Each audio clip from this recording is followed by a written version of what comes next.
time. As many as are of that opinion say aye. Aye. The contrary, no. I think the ayes have it. The ayes have it. We now come to the backbench debate on International Women's Day. This is Maria Miller to move. Thank you, Madam Deputy Speaker, and I beg to move the motion on behalf of the All-Party Parliamentary Group for Women in Parliament. Order. I'm really sorry. I've forgotten to do something. I'm going to do the bill again. The question is that the bill be now read a second time. As many as are of that opinion say aye. Of the contrary, no. I think the ayes have it. The ayes have it. The question is that the bill be now read the third time. As many as are of that opinion say aye. Aye. The contrary, no. I think the ayes have it. The ayes have it. We do now come to the backbench debate on International Women's Day. Mrs. Maria Miller to Thank you, Madam Deputy Speaker, and I'm sure it's worth waiting. I beg to move the motion on behalf of the All-Party Parliamentary Group for Women in Parliament in my name. Madam Deputy Speaker, there is a dreadful poignancy in opening this debate today. The bombing of a Ukrainian women and children's hospital yesterday has left pregnant women on stretchers, covered in blood from shrapnel wounds. And I would hope that the message from this place that we send to every woman in Ukraine during this week of events to mark International Women's Day is that we stand with you. We stand with those women as those who, against those who wage war on our country, on their country. And we stand alongside those women in their battle for a free and independent Ukraine. And we stand with the people of Belarus and Russia who don't want war. And I was delighted to meet the Belarusian opposition leader, Svetlana Tikhanovskaya, in Parliament today to reinforce that message. In Ukraine, International Women's Day is usually a public holiday, an opportunity to mark the unique role that women play in the culture of their nation. But this year has been very different indeed, because it's the women of Ukraine who make up the vast majority of refugees. My honourable friend, the Minister on the front bench, will share my horror, I'm sure, at seeing those women flee their homeland. And my right honourable friend, the Home Secretary, is absolutely right to be redoubling the government's efforts to cut unnecessary bureaucracy so that we can offer those women who seek sanctuary in our country swift passage. Acts of war and aggression disproportionately affect women. In Afghanistan, just 12 months ago, on International Women's Day, that nation celebrated the remarkable contribution made by Afghan women to the challenges of the COVID pandemic. Now, the hard-won progress made on women's rights over the last 2 decades has been all but reversed, with a new Taliban government having no place for the 67 women elected to the Afghan parliament. We know the best way we can fight dictatorships and autocracies around the world is through support for democratic capacity, for effective democratic institutions. And the truth is that every democracy is fragile. It has to be nurtured. So as we mark International Women's Day, as parliamentarians, we should, I believe, focus every fibre of our body on how we can strengthen democracies around the world, because democracy is under threat like never before. Strong parliamentarians are representative of their people. Women playing their proper role in Parliament isn't an optional extra. It's essential for our legitimacy. And this year's theme of breaking the bias couldn't be more appropriate, because there are few democracies around the world where women have an equal role in policy making and policy scrutiny, including our own. 27 years on from the 1995 UN Beijing Platform for Action, which demanded worldwide equal participation for women in political decision-making, we've seen slow progress, with just 1 in 4 elected representatives around the world being a woman. So for International Women's Day 2022, let's call for a renewed commitment to women's equal role in policy-making and policy scrutiny to ensure progress in securing women's roles in democratic institutions. Internationally, both our Parliament and our government in the UK actively support women and girls' rights. The government, through Education for Girls and its support for organisations like the Westminster Foundation for Democracy, that works hard to help build women's political participation. And here in Parliament, many of us are members of the Interparliamentary Union, the Commonwealth Parliamentary Association and Commonwealth Women Parliamentarians, and we work with legislative bodies around the world to share our expertise and our knowledge. Gender-sensitive parliament audits are a practical support the CPA have put in place for jurisdictions to address their institutionalised gender inequality. And over the last year, the Commonwealth Parliamentary Association in the UK have trained women parliamentarians around the world to deal with online abuse, helping to find a way forward on one of the issues that holds so many women back from wanting to seek election in the first place. We want strong democracies around the world, but it's also never been more important for our own Parliament to be an exemplar. In Westminster, there are still twice as many men as there are women elected to this place, demonstrating the challenges even embedded democracies have. And I stand here as a Conservative Member of Parliament to say there are 3 men for every 1 woman in my party, which is the government party. That has to change. Each party takes this problem extremely seriously, and I know the Conservative Party does. And we're acting. And it's right that we press government and political parties to do more, but Parliament itself has to act too, as the custodian of one of the most important parts of our democracy is our legislature. Sue Maguire highlighted in her report to government on this matter in 2018 that whilst quotas for women to come into Parliament have a place, and the Labour Party have made good use of them, they don't address the cultural and working practices in Parliament and local government that remain significant barriers. So we can and must challenge the government to do more and parties to act. But if we simply say it's the fault of political parties, we're not listening to the mountain of evidence to the contrary.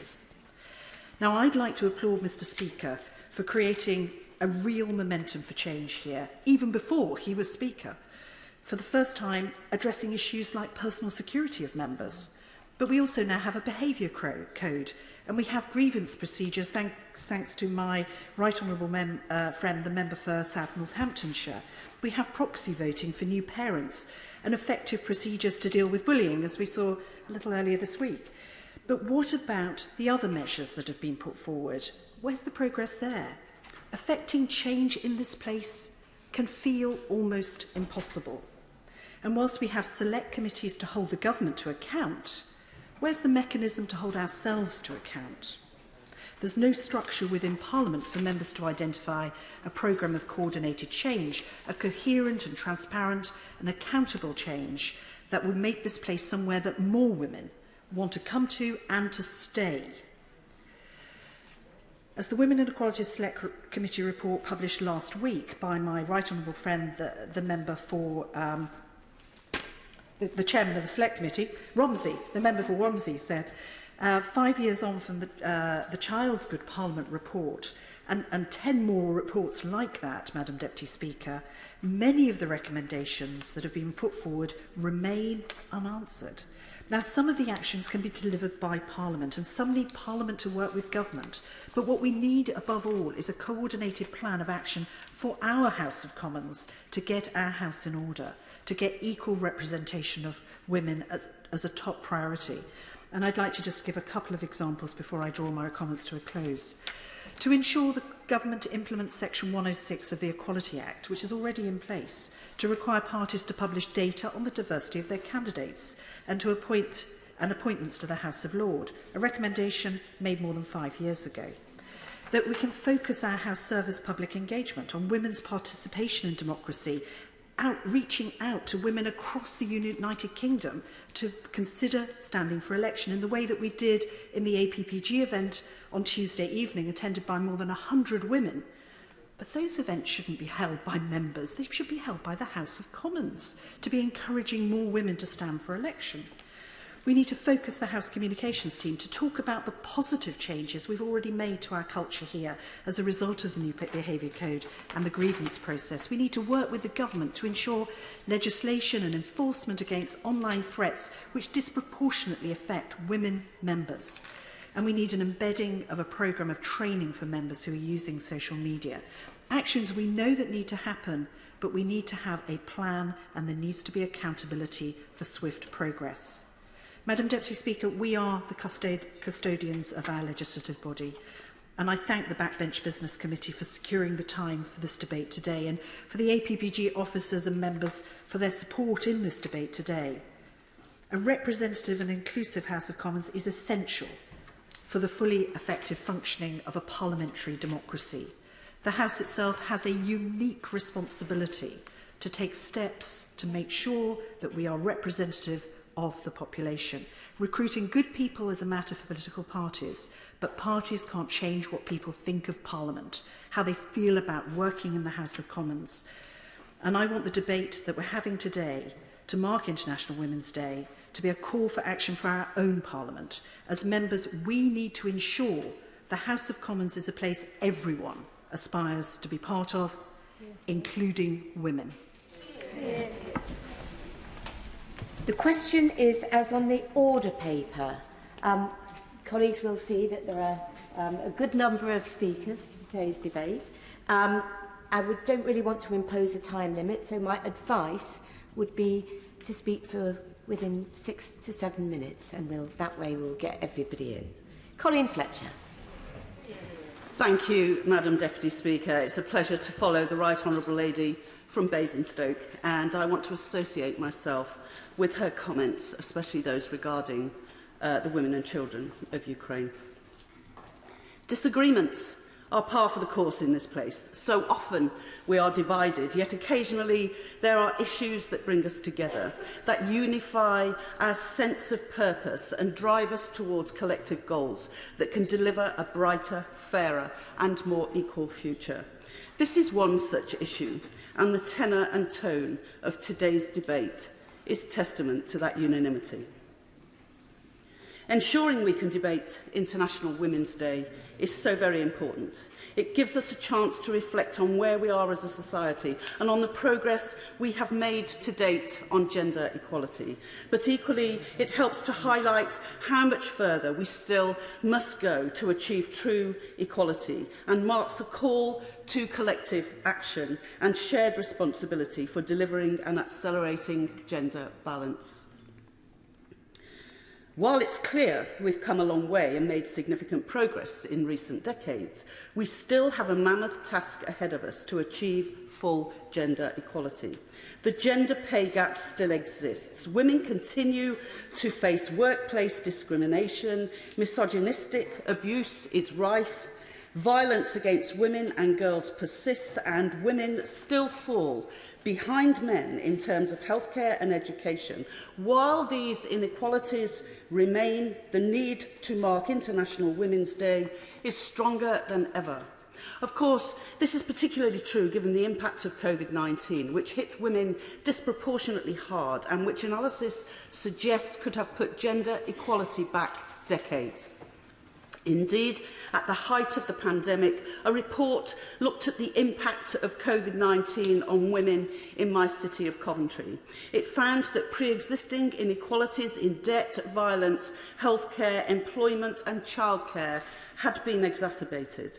The report warned that unless a gender-sensitive approach was taken to rebuilding the country and economy, decades of progress towards achieving gender equality could be reversed. So I call on the government to review the impact of their policies on women and to ensure the recovery from the pandemic is an equal recovery with women at its heart.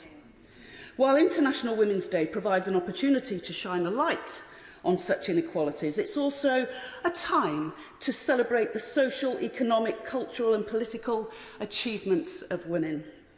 In Coventry, one initiative from the Godiva Trust will see residents pay tribute to women that are special to them by helping to decorate some trees that are placed around the city. People are being invited to attach messages to the trees' branches to celebrate the lives of inspiring women.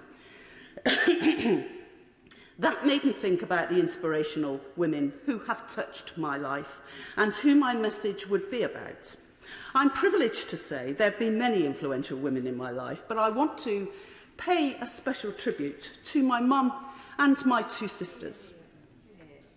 My mum was my single biggest inspiration. Without my mum's influence, without her leading the way and showing me that the only thing that limits you in this world is your imagination, and most of all, without her love and support, I would not be here. I would not be here where I am today. When my mum entered politics some 50 years ago, I think that's when I entered it, actually, little did I know then that politics would become such a large part of my life and would lead me right here as the 414th woman ever elected to this place. While my two sisters didn't follow the same path, politics nonetheless plays a part in their lives. They support me, they share my concerns, experience my highs and lows. They give me my sense of resilience, and we share a mutual trust and an unconditional love. They are my biggest critics and my staunchest defenders. I know they are proud of me, as I am of them.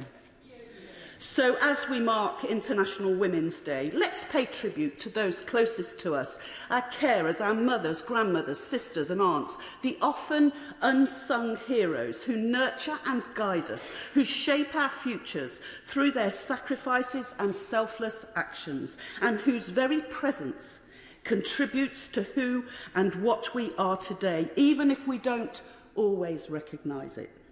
The women whose achievements are so great, yet are so often and so easily overlooked. The women whose achievements epitomise the spirit of International Women's Day. Caroline Noakes.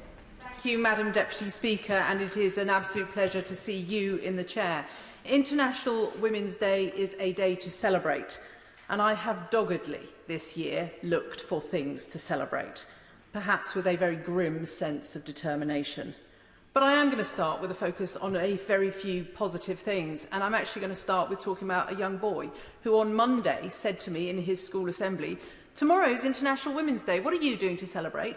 And I thought, that is how far we've come. Even 12-year-old boys wish to celebrate alongside us. So thank you, Hugo, for asking me what I was going to do, and I told him that I would speak in today's debate and I would celebrate international women. And I also want to celebrate female entrepreneurship in this country. I've been this morning at number 11 Downing Street with the brilliant women of the British Beauty Council talking about their new project to launch jobs in STEM and beauty, focusing on the fact that science and beauty go hand in hand, and we have to make sure that brilliant women in this country study science subjects and go on to fabulous careers in scientific areas. And we heard from an amazing woman, Chumi Siwoku, who spoke about her journey into the beauty industry via science-based A-level. She was meant to be a doctor, she was meant to study medicine, but her act of rebellion was to make sure that she went into beauty, and my goodness, I love rebellious women. They're the ones who push boundaries, break down barriers and do the unexpected. And I want to talk about the female entrepreneurs I met somewhere far more traditional this week at Goldman Sachs. They were absolute leaders in their fields. And I want to specifically talk about a very young woman, Turia Wenbar, who's the CEO of ePharmacy, and talk about her excitement to be launching menopause products over the counter.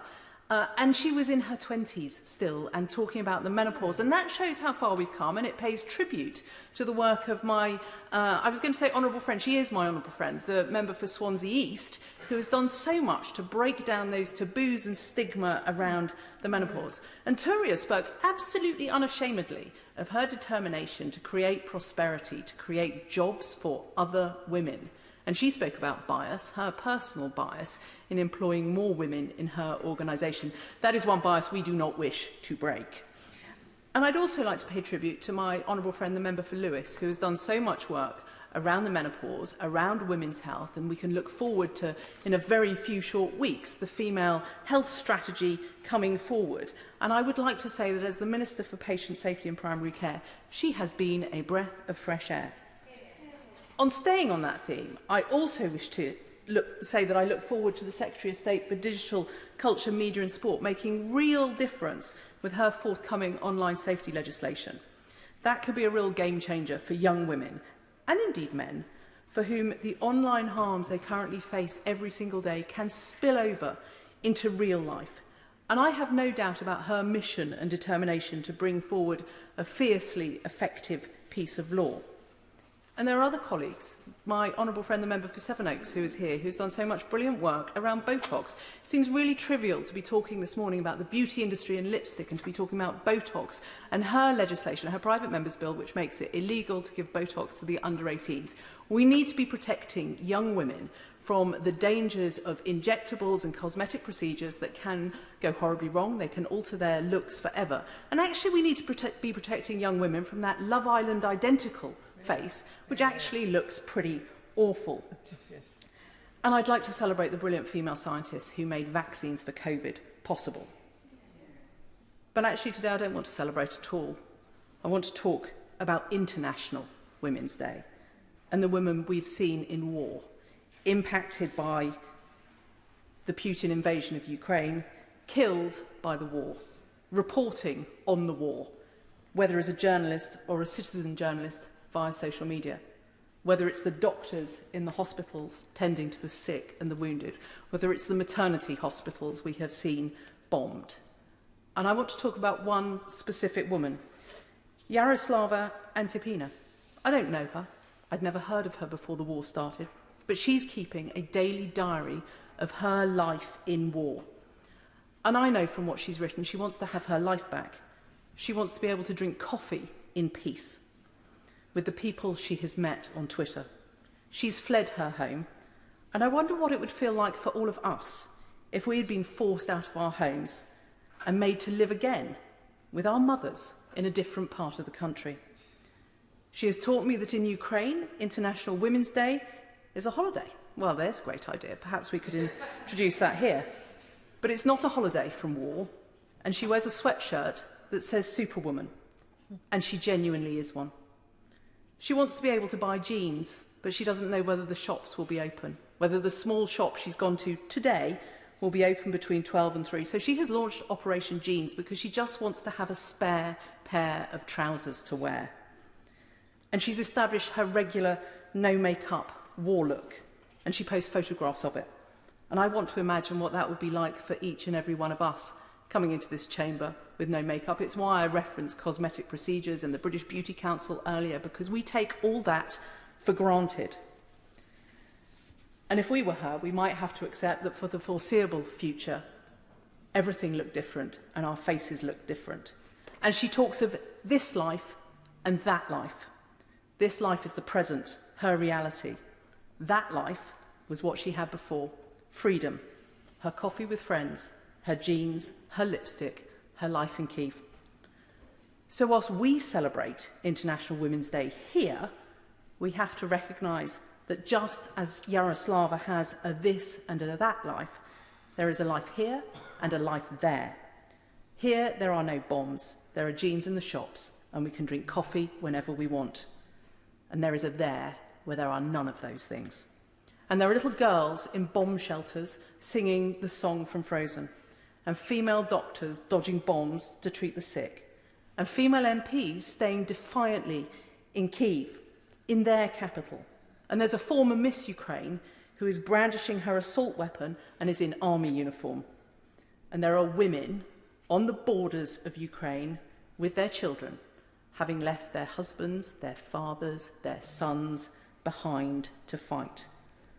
So on International Women's Day this year, I can't celebrate, but I have to have hope that as the women of influence in this country, we can make sure that we do better. Thank you, Madam Deputy Speaker. It's now 2 years since I delivered my maiden speech in Parliament during a similar debate on International Women's Day, in which I paid tribute to our local history of women's struggles for social justice, which continues to be a daily source of inspiration.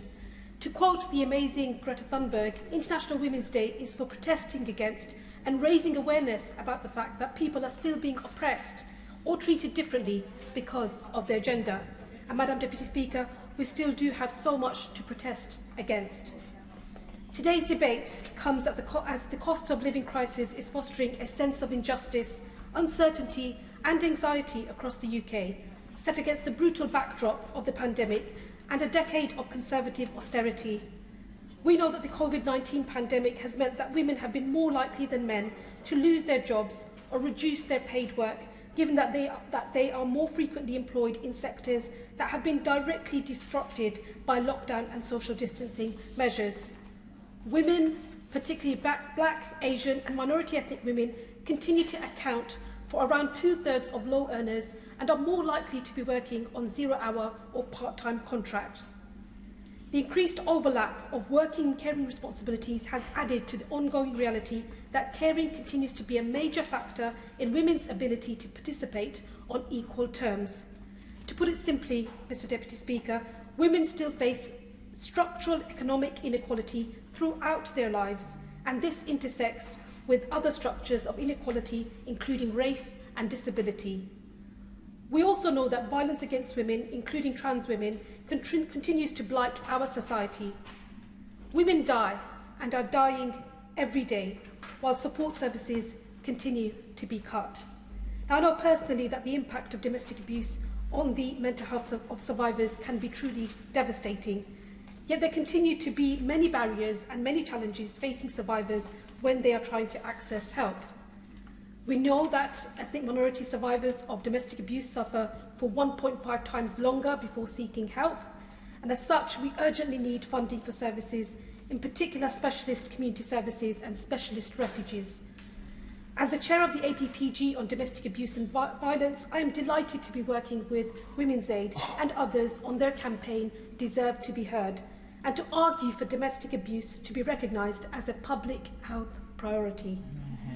Yet whilst the government invariably uses the language of protecting women, their programme of austerity, real terms cuts to benefits and pensions, and assaults on civil liberties explicitly targets those of us most at risk: migrants, Black, Asian and minority ethnic women, and Gypsy, Roma and traveller communities.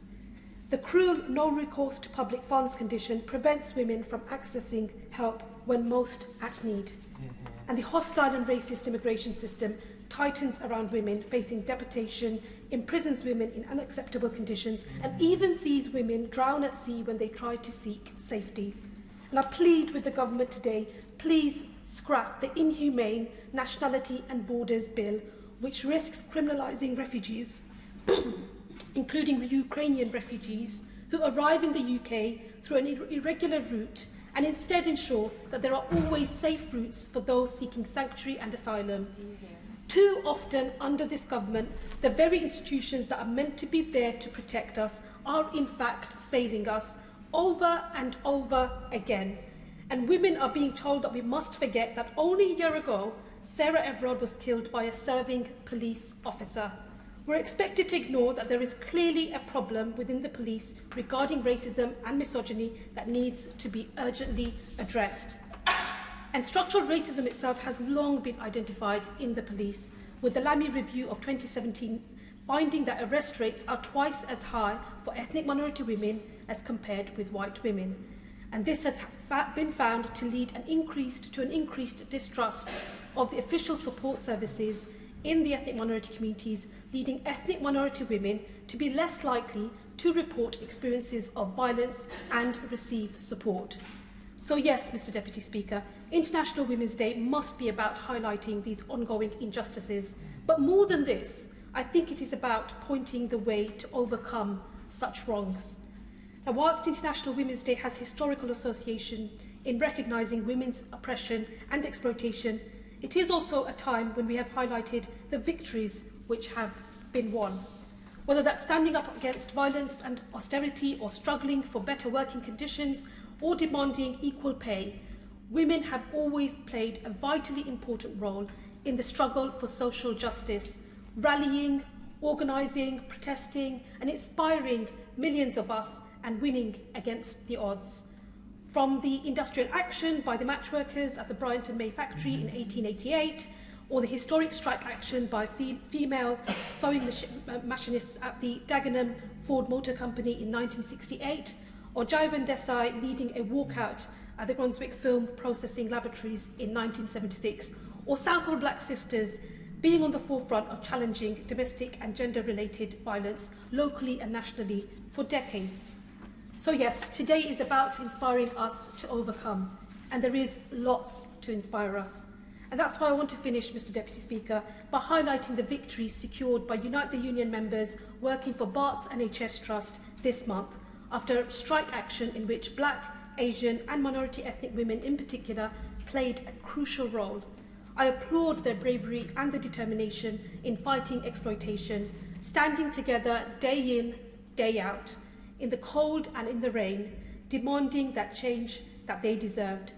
And this landmark win sends a message to all that pay gaps and low pay are utterly unacceptable. It shows how to challenge injustice and inequality. And the message is clearer than ever before. A woman's place is in the political struggle, in her union, and yes, on the picket lines. Thank you, Mr Deputy Speaker. Celine Saxby. Thank you, Mr Deputy Speaker. I am number 529, the 529th woman to be sworn into this great Parliament, of only 559 women ever sworn into this place. The statistics, whilst improving, still have a way to go. We are ranked as the 45th country in the world for the proportion of women in Parliament. Only 36% of our councillors are women, and it is against this backdrop that I was delighted this International Women's Day to join, unfortunately by Zoom, a meeting of businesswomen back home at the launch of Women in Business North Devon, many of whom are interested in stepping into public life. The event was organised by the fabulous Roshni Mahajan, Sales and Marketing Director of Aramis Rugby, a British sports manufacturing brand supplying top-flight rugby teams in the UK and abroad. Roshni is just one of the great examples of women in leadership roles we have in North Devon.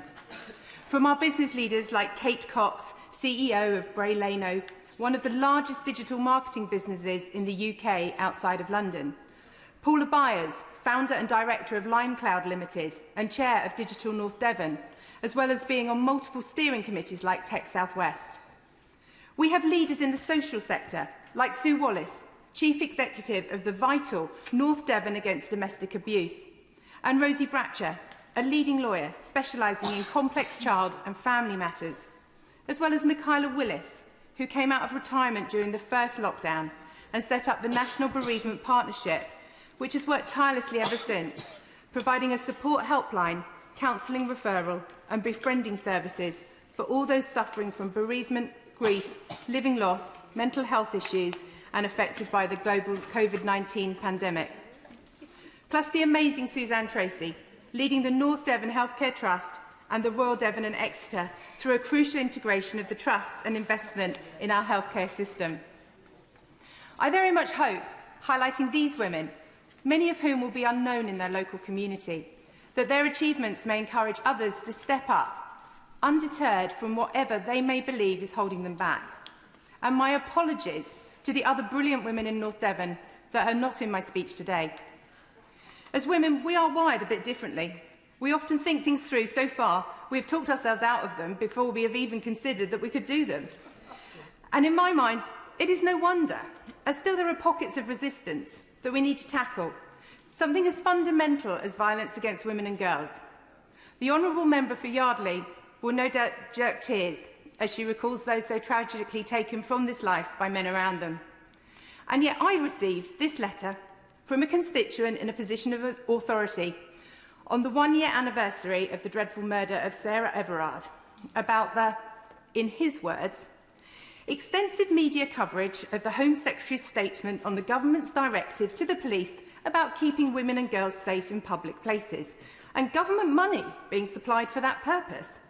Of course, it is important that women and girls are kept safe, but this programme shows discrimination of the worst kind, in that young men and boys who suffer 3 times the number of murders and over 4 times the number of violent attacks are totally excluded. It has been compared to a campaign to keep white people safe that excludes people of colour, and it has been brought about by well-organised campaigns by feminist extremists who see females as being superior to males, even under the law. I know myself that misogyny is alive and well in North Devon, from the comments thrown or even shouted at me as MP.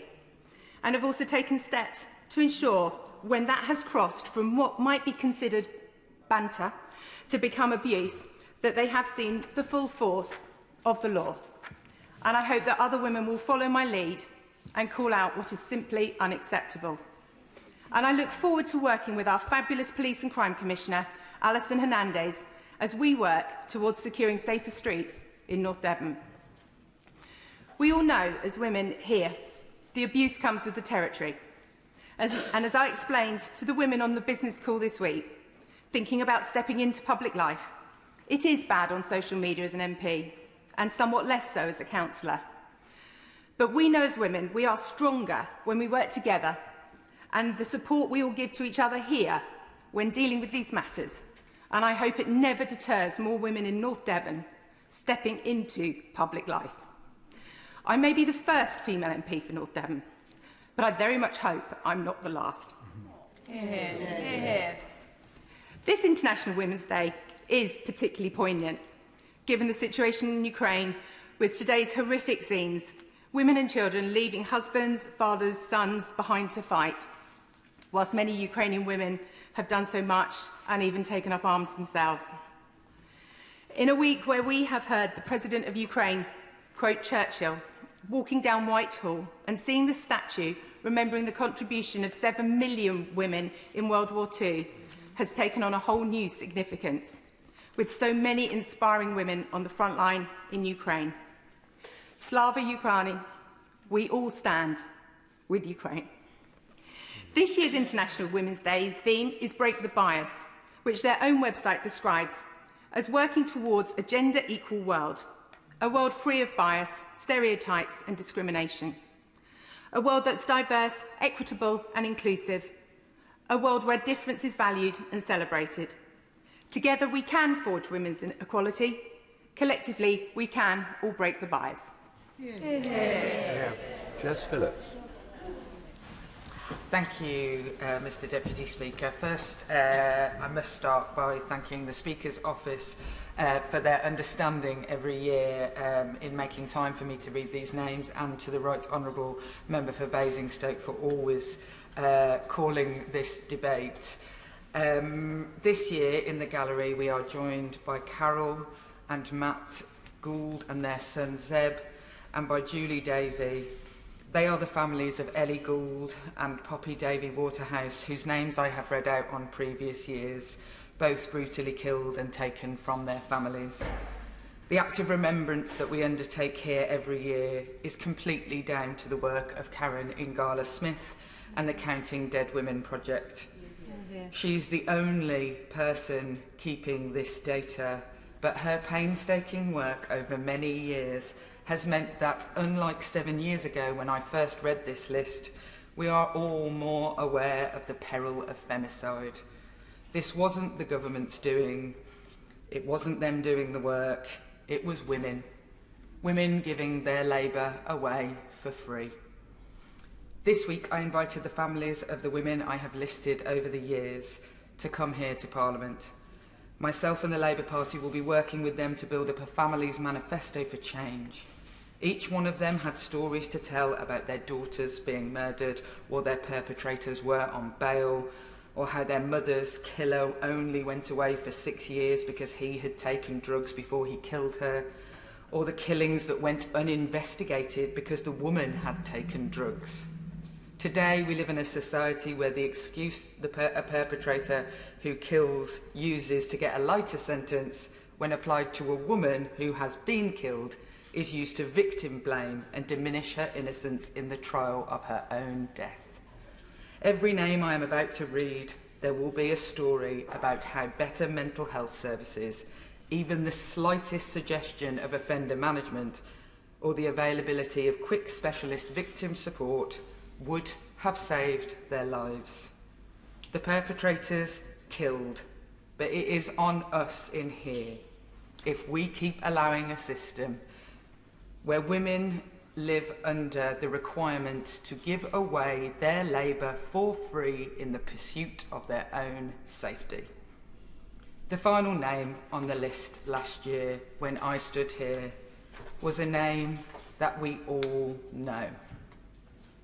Here are the names of the women killed since that supposedly watershed moment.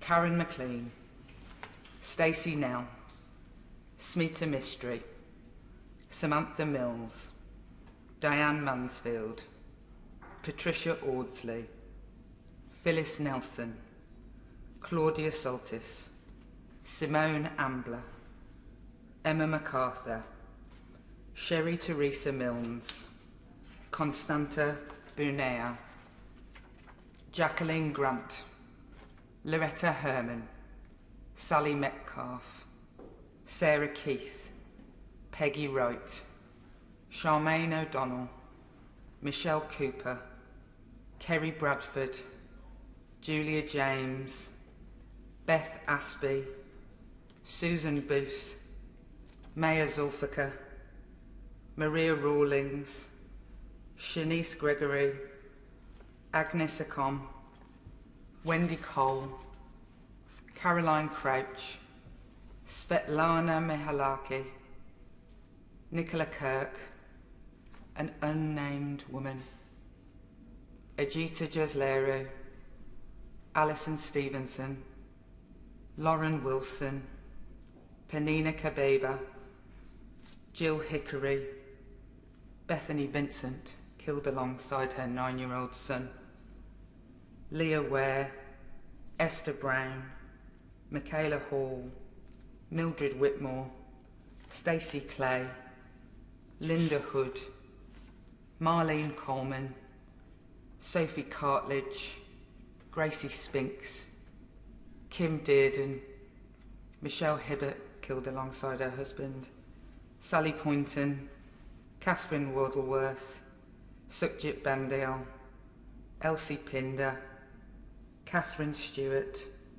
Ishrat Ahmed, Tamara Paddy, Katie Brankin, Sandra C., Beatrice Senusa, Patricia Holland, Louise Cam, Jordanes Brahine, Amanda Selby, Malgorzata Leshasanka, Megan Nubra, Diana Nichols, Maxine Davison, Katie Shepherd, Bella Nicandro, Eileen Barrett, Sharon Pickles, Helen Anderson, Jade Ward, Maddie Durdant Hollamby, Fawzia Javed, Ingrid Matthew, another unnamed woman, Sabina Nessa, Terry Harris, killed alongside her 2 children, John Bennett and Lacey Bennett, and Lacey's friend who was there for a sleepover, Connie Gent.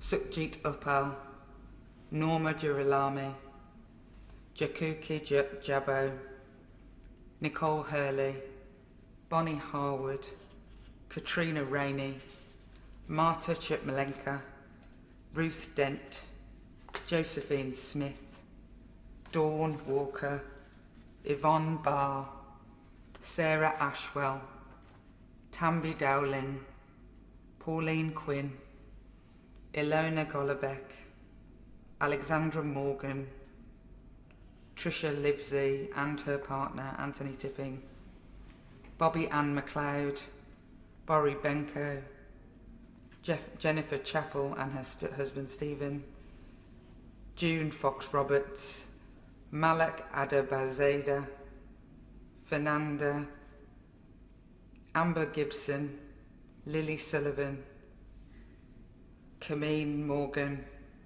Julia Howes, Beverly Taylor and John Taylor, Mary Fell and husband, Kirsty Ashley, Brenda Blaney, Judith Armstrong, Frida Walker, Marlene Doyle, Yasmin Chikafi, Lucy Powell, who was my constituent, killed at the age of 21, Marina Shaban, Lesma Jackson, Ashley Wadsworth, Carissa Brown, Katie Harris, Nicola Shaba, Dawn Tresler, Valerie Warrington, alongside her husband. I also want to mention the names of 4 other women. 3 women who have been killed in the last month, where no suspect has yet been charged. They are Claire Applewhite, Valerie Free and Naomi Hunt. And finally, to mention a mention for Joma Girare, whose body was dumped and set on fire in a lay-by last August, and nobody has been charged with her murder. Many women like Joma don't appear on our lists because no one is ever charged with their killing, or because they die by staged homicide in sudden death, falling from a building, overdose or suicide, and we never look into the history of domestic abuse in their cases. The list is painfully long, but in reality, the list is much longer. We can make it shorter. Let's act faster. Caroline Ansell. Thank you, Mr. Deputy Speaker. I think the quality of the silence that accompanied the reading out of those names is always very moving and really does compel us to change. And I commend the Honourable Lady for her work. Yeah. And I congratulate my Right Honourable friend also on opening today and on leading in this very important issue. Because sadly, we need to keep leading, we need to keep following, and we need to keep working to change the world. And I think seeing the televised images of the bombing of a maternity hospital speaks of such unimaginable evil that it must surely compel the world to see things differently. And I'm very pleased to speak today as the 448th woman in Parliament. I did endeavour to find from the House of Commons Library the number of men elected thus far, just so we can see just how much ground we need to cover to begin to catch up. But that figure is still being sought. But I'm very pleased today, nonetheless, at 448. And I echo very much the Honourable Lady in paying tribute to my mum, who was born into poverty in the 1930s Glasgow, who outperformed her start in life by dint of her fierce personality and changed the world for me, and is my staunchest supporter too. And I'd like today to pay tribute to some of the amazing women in my constituency who all in their own way are showing a better world and inspiring younger women to take their place. I'm going to speak a little about the political scene, because whilst I see women excelling and coming forward in strong numbers across all sorts of different sectors, not least during this pandemic, when sitting behind that amazing Pfizer success and the AstraZeneca success, women were very much leading the way there. Still, that issue around role models exists. And in politics, how difficult it is to inspire other women sometimes to stand. And I think the comments from my honourable friend, the member for North Devon, really underpin why that has become so difficult a challenge. A few years ago, in my first term, I experienced a death threat and court case, and women in my constituency have seen and see still what I go through. I'm facing exactly the same situation again. And I reach out to them because their contribution to local government could be immense. They bring in tremendous experience and insight. They would be a power of good. And can I persuade them to stand? No. Even though we have really powerful role models, there is work to be done there, and I welcome the work around the online harms bill, which I know will start to make a real difference in that sphere. Until then, it's for women to show the way. And I met recently Dr. Amal, who was the first speaker in the United Arab Emirates, and indeed the first speaker in the Arab world. What an incredible role model she is. Her dignity, her grace, her courage. She is truly world-changing. And interestingly, she said that in terms of her own position and her contribution, she paid tribute, and I would like to echo that too. She paid tribute to the men in her life. She paid tribute to her husband and her father and her sons, who have been her staunchest supporters. And she said, and I think there's some relevance here today, she said behind many good women there are often good men. And I offer up my colleagues today in that spirit, because whilst women are showing a strong lead, we all need to move together, and it will take all of us to do that. So in terms of those women in my constituency who all have been honoured in this last year, I want to first raise Poet Oliver Wolf, octogenarian now, but unstoppable, a Holocaust survivor who has dedicated all her years to education and to reaching younger generations, to inspire in them a message around how they can play their part in making the world a better place. And she speaks even yet and led on our Holocaust Memorial Day event. She's a published author, was a pop star in younger years, and her defiance and her commitment to this better world is just unparalleled. I'd also like to profile Laura Murphy at the Wayfinder Women Trust. Run by women, for women, they help those who are feeling anxious and uncertain about themselves and their future. They build their self-confidence and their skills, and they enable them to challenge the barriers that are facing them and to break the bias. And they have been hugely impactful for women right across my constituency and beyond. I'd also like to raise award winners Lucy Button-Holland Preston, who launched Bramber Bakehouse, again awarded this year. Bramber, a very nice connection for us here in Parliament, was the constituency of William Wilberforce, one of my personal heroes, for his work, of course, around slavery. And they provide baking, well-being and employability programs for female survivors of human trafficking, equipping and empowering them. With women such as these leading in all sorts of ways, I just feel confident that the world can be a better place. Eastbourne is a better place for their work, and I think today we'll hear more and more examples of how women are really taking that lead, making the difference, and we wish them all every success. Yeah. Rosie Duffield. Thank you, Mr Deputy Speaker. This is the 5th International Women's Day debate since I was elected in 2017. The 5th time I've sat here to listen to my friend, the member for Birmingham Yardley, read out the names of women killed in the last year, and the 7th time she has read that horrific list compiled by our friend Karen Ngala-Smith as part of her Counting Dead Women project.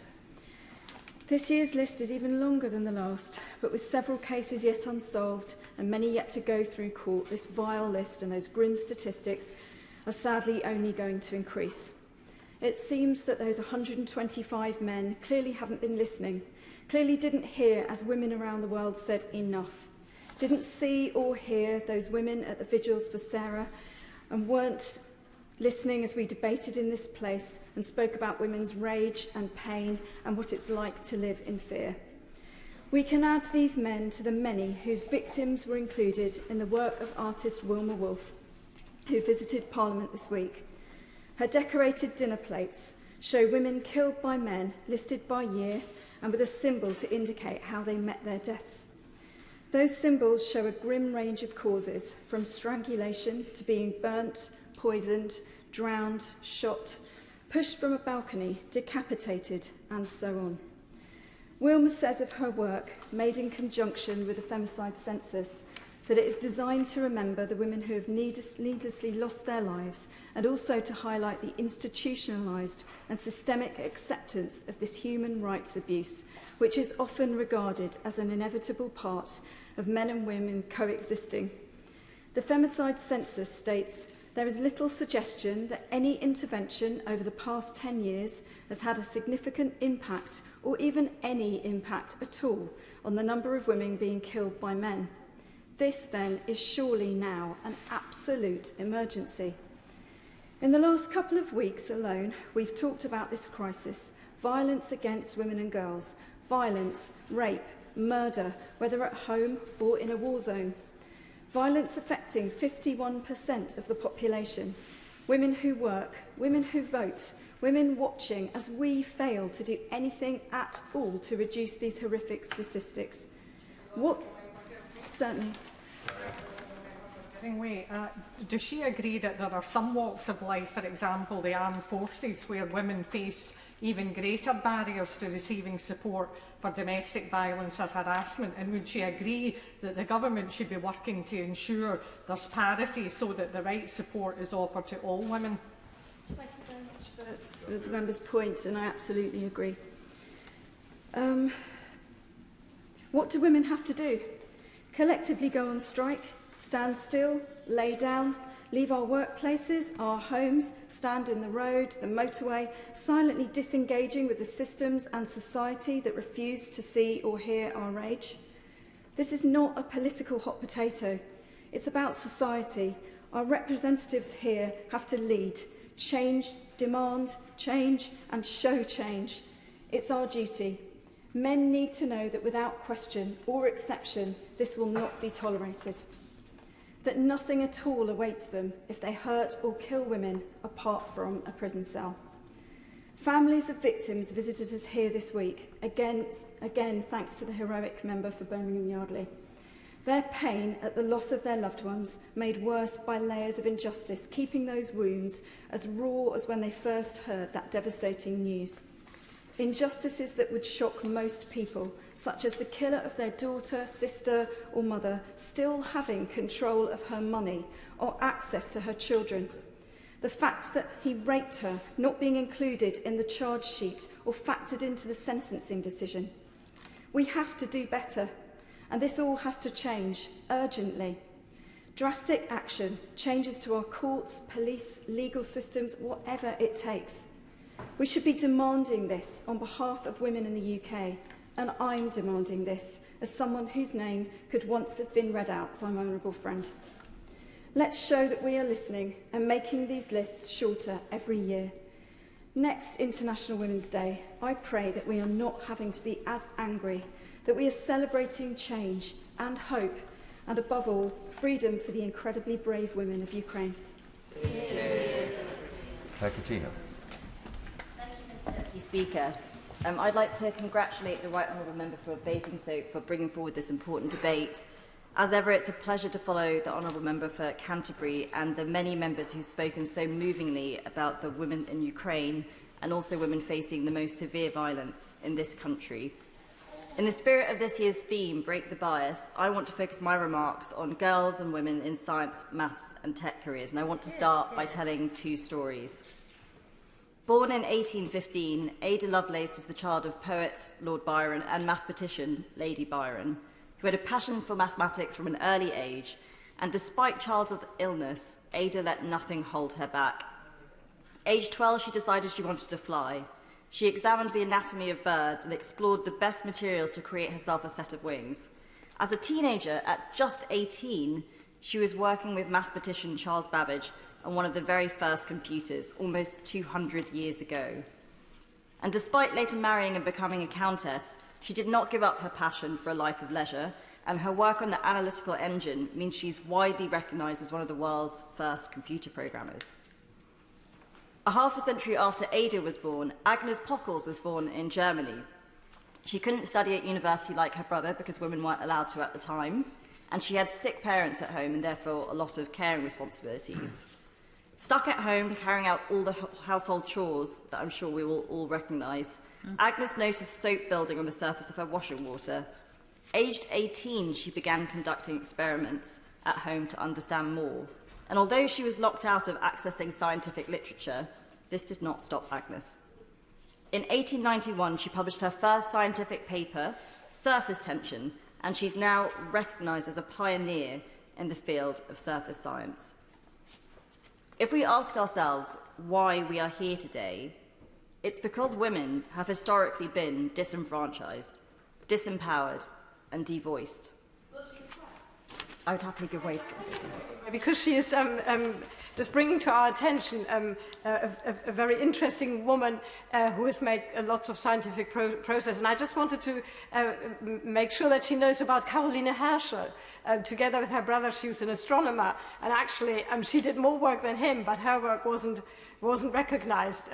So does she agree we need to sing the praises of those women from the past as much as possible? I thank the Honourable Lady for her intervention. I completely agree. There are so many we could mention today. Rosalind Franklin, there are so many whose work was not properly recognised at the time and we should recognise now. But women have been shut out of the room where decisions are made and locked out of the jobs with highest returns. So I'm glad that we today can celebrate much progress since the time of Ada and the time of Agnes. But the fact is, women are still playing catch-up after centuries and centuries of inequality. PhD, computer and data scientists are powering the economy, creating new billion-dollar companies in life sciences, AI, fintech, health tech and beyond. Jeff Bezos, Elon Musk, Mark Zuckerberg, 3 of the richest people on the planet, all STEM students. And now leaders of companies that are shaping the world around us with arguably more power and certainly more wealth than our political leaders.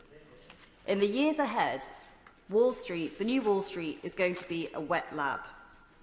We know STEM subjects are some of the highest value-added courses for future earnings. We also know that demand is surging for people to fill these new high-quality tech and data science jobs. This field is now where the decisions are being taken and where those high-return jobs are being created. And I want women to get their fair slice of the economic pie so that we are not playing catch-up in the decades to come. Since 2010, under successive Conservative governments, the number of women accepted on full-time STEM undergraduate courses in the UK has increased by almost 50%.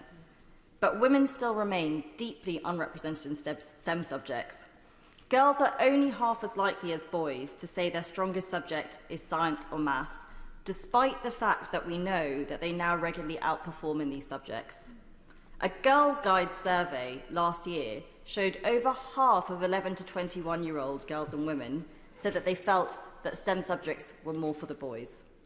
Only 14.5% of engineers are women, and only 13% of STEM workers at management level are women. This is bias at work, and for the future of equality in this country, we need to break it. There could not be a better time, Mr. Deputy Speaker. The success of the COVID vaccine rollout is an inspiration to so many young women in this country who want to be the next Kate Bingham, or Professor Sarah Gilbert, or Emily Lawson, or perhaps the next Ada Lovelace and Agnes Pockles. Luckily today we do live in an open society where women can access the world of academia, science and enterprise. However, we are still fighting centuries of bias.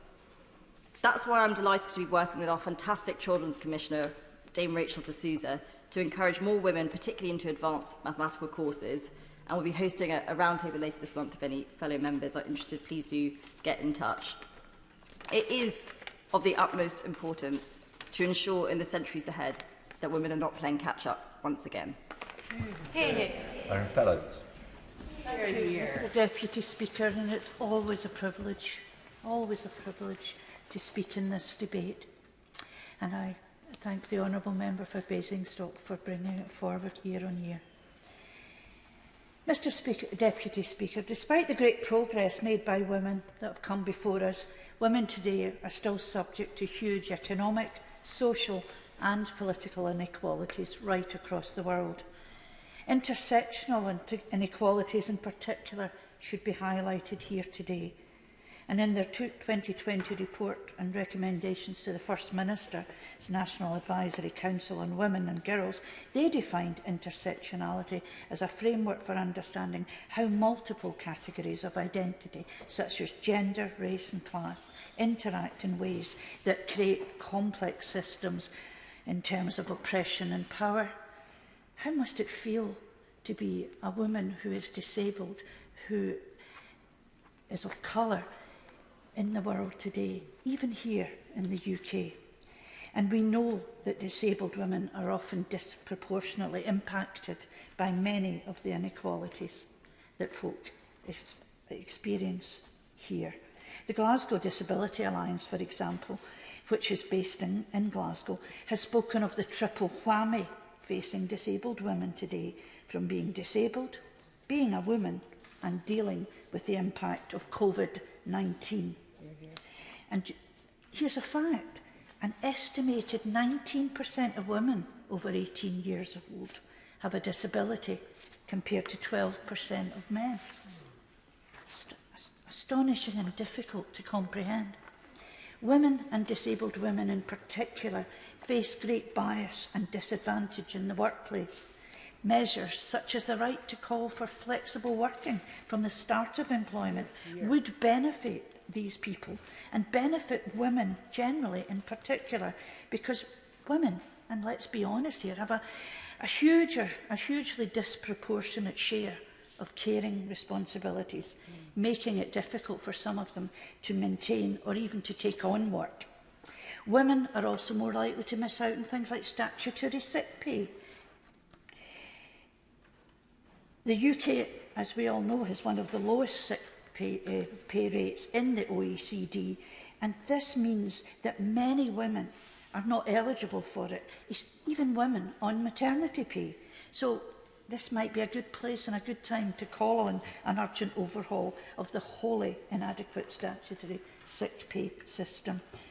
Crucial and long-awaited reforms to employment law are needed to keep caregivers, mainly women, and disabled women in the workplace, and ensure that they get the support they need to stay in work should they choose to do so. Disabled women are also disproportionately impacted by gender-based violence, and I thank the Honourable Member for Yardley. I don't want to thank you. I want you not to have to do this year on year. But we know that domestic violence and abuse are often underreported, and the World Health Organization has estimated that around a third of women globally will be subject to physical or sexual violence in their lifetime. In the 2017, the UN cited research estimating that, again, disabled women experience domestic violence at twice the rate of other women and experience violence specifically because of their disability. This has to stop. In Scotland, there's a programme called Equally Safe, which is our strategy for preventing and eradicating violence against women and girls, focused on the need for prevention of violence. We need to make their priorities, which are achieving greater gender equality, intervening early and effectively, and tackling perpetrators, something that happens as a matter of course right across the UK. We must continue to press for legislation to tackle gender-based violence, especially women, because it does happen to men, and we shouldn't ever forget that as well. Today, we all are thinking of Ukraine, and we are showing solidarity with women in Ukraine, and how many of us will ever forget the sight of a pregnant woman being stretchered out of a hospital. This has to stop, and there are so many things that we can do. And I'm going to make a personal plea here to the Minister. I know it's not your responsibility, but we can't have people sitting at borders waiting to get across. We have all acknowledged that the majority of refugees in Ukraine are women and girls. We've seen the pictures of women and girls at borders saying farewell to the men who go back to fight. We shouldn't be making people wait to get here. We need also, and I would call for the Article 11 of the UN CRPD, which is the Convention on the Rights of People with Disabilities, to be taken into account as part of someone's refugee status and to help them to get in here sooner. I'm going to change, and I'm just going to say in conclusion, all of us in here, especially the women, have often been asked to give advice to young women who are wanting to come into public life. I've been asked, and I had to think about, how did I get started? Well, I got started because a man stood down as a branch convener and nobody else would do it, and I thought, oh, here I go. And I put myself forward because I had been badly treated in a previous employment. And the way I did it was I had to think of myself putting on a hat. You know, this hat would be a different Marion, different person who could say and do things that normally I wouldn't be able to do. And I've given that advice to young women. But what I'd really like to be able to do is say, ditch the hat, just cut the bias. Let's do it on equal terms without having to build ourselves up to do it instead. Thank you, Mr. Speaker. Sir Bernard Jenkins. Thank you, Mr. Deputy Speaker, and I thank the Honourable Lady from Motherwell for that inspiring close to her speech. Not to disabuse her in any way, but I think you'll find that quite a lot of men do quite a lot of pretending too. We may cover it up better, but she gives the right advice. It's everyone is better if they're just themselves, and if we feel empowered to be ourselves. And this should be a debate about where we celebrate the re-empowerment of women. I say re-empower because there is now some evidence which suggests that in prehistoric societies, women were not disempowered or subjected to male patriarchy. But recent progress is being thrown into reverse, not just by terrible wars and the terrible list that the Honourable Lady for Yardley reads out every year, but in particular the rights of women to women-only safe spaces is threatened, to safe spaces like public toilets, women's hospital wards and women's prisons. All violence against women is nearly all committed by men. But there is a new and growing category of violence against women committed by people who call themselves women but are biologically male. We should always respond positively to people with genuine gender dysphoria, and I deliver this speech with kindness in my heart. But the 2003 Sexual Offences Act defines rape as when a person, and I quote from the Act, a person intentionally penetrates the vagina, anus or mouth of another person with his penis without consent. Now, between 2012 and 2018, the Crown Prosecution Service reports over 436 cases of rape recorded as committed by women. The penis is a male organ, so these rapes are committed by men presenting themselves as women. Bastions of feminism, and I hear one on the other side of the House, who highlight this risk, and others like Germaine Greer, Professor Kathleen Stock, Professor Joe Phoenix, journalists like Suzanne Moore, are bullied online and even hounded out of their jobs because they talk about this. But we as legislators, we must be clear and courageous about what a man is and what a woman is. Today's interim report from the Independent Review of Gender Identity Services for Children and Young People by Dr. Hilary Cass notes the rapid increase in the number of adolescent girls presenting with gender distress. It says, and I quote, "At present we have the least information for the largest group of patients, birth-registered females first presenting in early teen years." Mr. Deputy Speaker, it is essential we understand why we are witnessing this historically unprecedented number of young girls who are finding puberty so difficult to navigate. And our own government's proposed conversion therapy bill must therefore be reviewed in the light of this, and we must wait until the full report comes out before we present this bill for second reading. It is a scientific fact that our biological sex is immutable. As Professor Lord Winston said on BBC Question Time, and I quote, "I will say this categorically, that you cannot change your sex. Your sex actually is there in every single cell in your body." The responsibility for clarity, therefore, starts with us as legislators. We have to be clear about what words mean in our legislation, and astonishingly, some of us are reluctant to be clear. A woman is an adult female human. Only this week, the Honourable Lady for Oxford East, who is in her place, was asked to define a woman on the media, and she was unable or unwilling to give a clear answer. Of course, I give way to the Honourable Lady. Thank you very much, Mr. Deputy Speaker. I would like to ask the Honourable Member for evidence of the statement he has just made. I would like him to provide a transcript of my comments, any quote, he can find from anywhere that would indicate that at any point I have not been clear about what a woman is. It's quite easy for me, given that I am a woman.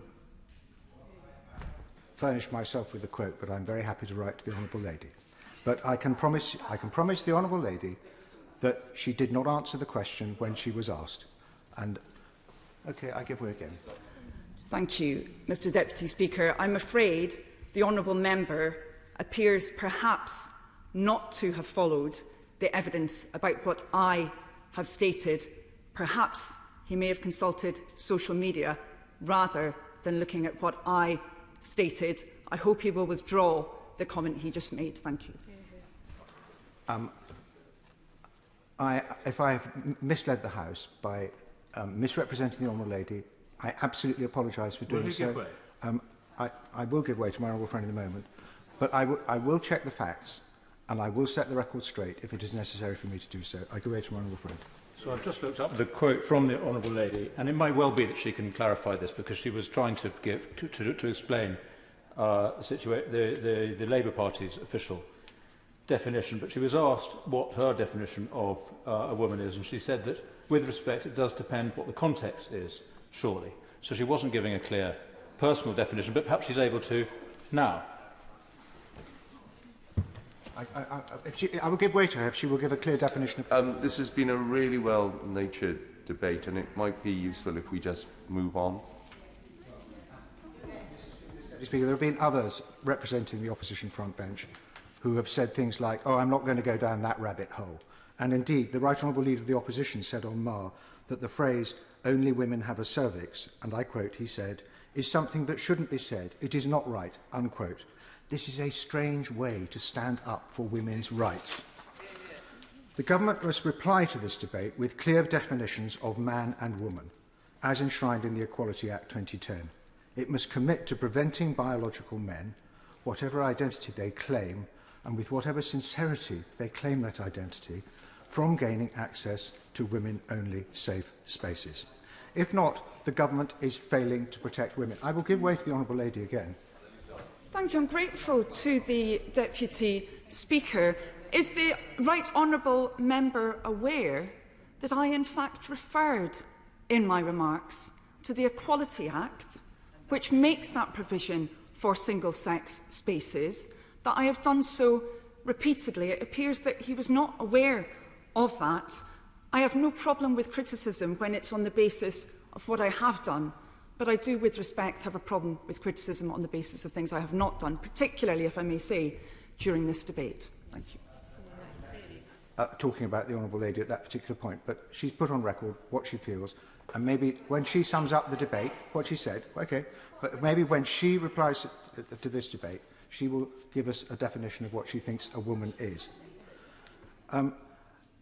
The government must also challenge the Scottish Parliament via its proposed gender recognition reform bill, because it intends to endow new controversial rights on all UK citizens which have not been approved by this Parliament, and that was never the intention of the devolution settlement.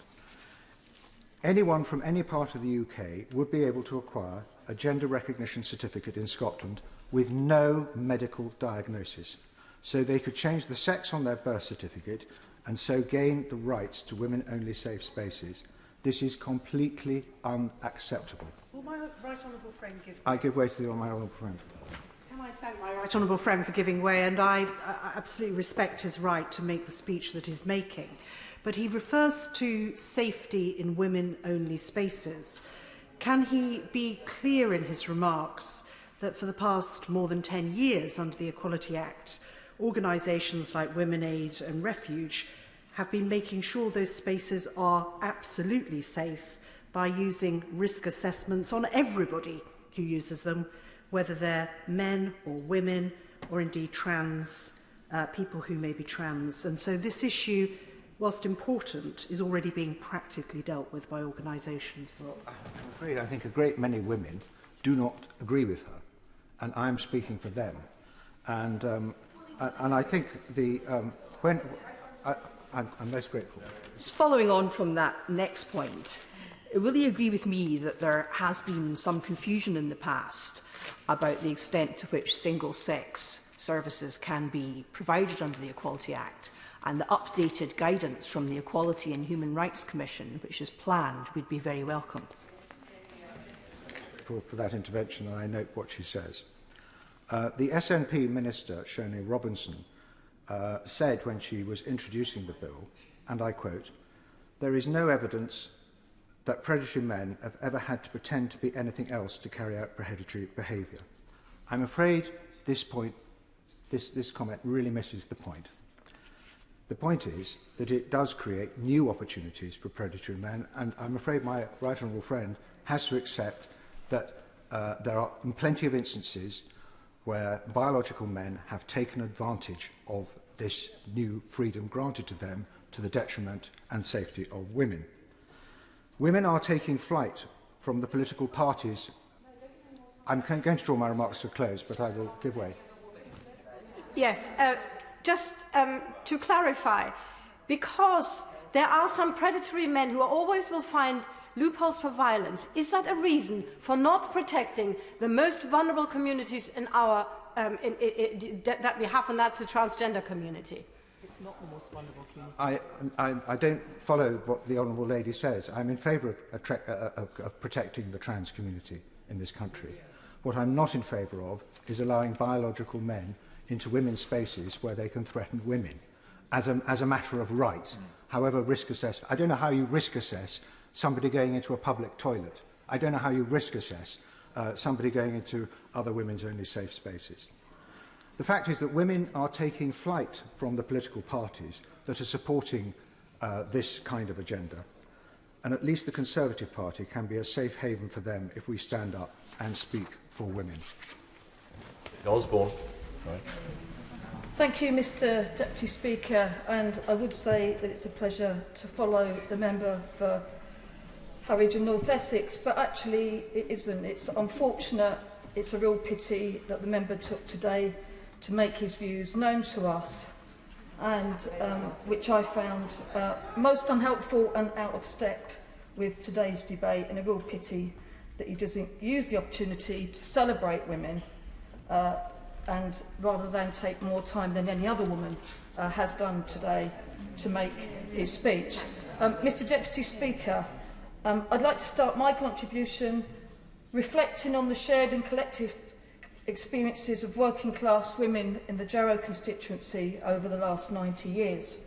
Whilst this country recovers from the COVID-19 pandemic, I'm reminded of the history of struggle my Jarrow constituency has faced in the past, how despite being generations apart, the struggles of unemployment in the 1930s are difficult to separate from the aftermath of the COVID-19 pandemic. And importantly and relevant to this debate is how both of these struggles have predominantly impacted working class women. For women in my constituency, the COVID-19 pandemic has brought back economic and social circumstances that wouldn't look out of place in the 1930s. Throughout the 1930s, it was women who suffered socially as a result of endemic unemployment. It was they who had to face the landlord, the butcher and the greengrocer as they had to manage a home on a significantly lower income. 19 years later, through the coronavirus pandemic, when I look at the livelihoods of some of my constituency, with the withdrawal of vital support and with rising food and energy prices, it feels like history is beginning to repeat itself.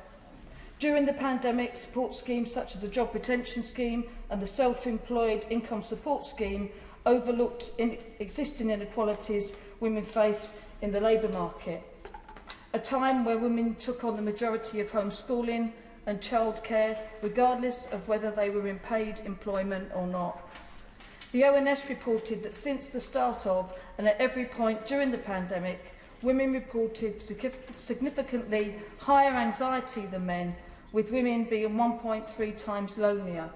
And an IPPR report from April 2021 shockingly reported that there has been a 62% increase in the number of women disclosing that they had experienced sexual violence in the first 4 months of the pandemic.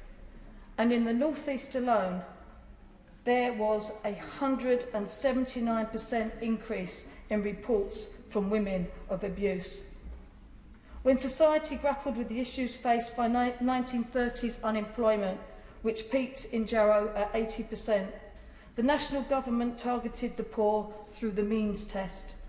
When this country faced the unprecedented economic effects of the COVID-19 pandemic, this Tory government made the political choice to withdraw the £20 increase to universal credit.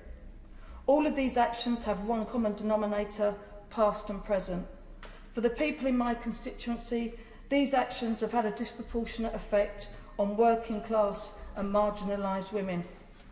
As we rightly reflect on the great successes and battles that have been won by generations gone by in the fight for women and girls' rights, I'd like to remind the House how critical it is, as we mark International Women's Day, that we remember the responsibility we have in this House in how our actions here impact on all women in our constituencies and the battle that was had to get women into this place. On this, the great late socialist Ellen Wilkinson said, "Women have worked hard, starved in prison, given of their time and lives that we might sit in the House of Commons and take part in the legislating of this country." In my local area, I would like to personally say how fantastic I think it is that we have, as the leader, the deputy leader of South Tyneside Local Authority, my constituency neighbour, the member for South Shields, and the local police and crime commissioner, all positions represented by women. I was proud to stand on the Labour 2019 manifesto, which sought to address some of the imbalances in our society, which I referenced earlier in my speech. In particular, the commitments to close the gender pay gap by 2030, the demand that all workplaces have a menopause policy, and that survivors of domestic abuse will be entitled to 10 days of paid leave. Much needed policies that have unfortunately been largely ignored and faded away as we enter the current post-pandemic political world. Policies that have never been needed more so than now. Mr Deputy Speaker, my constituency is full of outstanding, brave and inspirational women, from doctors and nurses in our NHS to volunteers in our food banks, from teachers across our schools, in our shops and in so many other positions, both volunteers and paid. Women who contribute so much to our communities, often on low pay and in insecure work. So on International Women's Day, I say thank you to them. And Mr Deputy Speaker, I also commit to all those women in my constituency and beyond to continue to hold this government to account on all issues, but none more so than on those issues that so often disproportionately impact upon women and girls. Thank you. Jane Hunt. Thank you very much, Mr Deputy Speaker. May I first of all congratulate the Right Honourable Member for Basingstoke on securing her debate today. She is a leader amongst women, in my opinion, and I would like to thank her personally for all her help and support she's given me since I was elected in 2019. Thank you very much. If I could also mention the speech of the member for Birmingham Yardley, extremely moving speech that was made. A very long list of women who have been murdered over the last year, and extremely moving. May I add a name as well from my Loughborough constituency, not murdered, but has life-changing injuries at the age of 19 that will never mean that she can live a normal life again. Her name is Angel Lynn, and you will have seen her, perhaps the CCTV video of her being picked up by her boyfriend and physically carried into the back of a van where she was kidnapped and, I'll use the words of the court, fell out of the van at high speed on the A6 in Loughborough. To remind the lady, this case is sub judice at the moment. It's not. Well, that's the advice I've just been given by the clerk. So please be very careful. 7 years.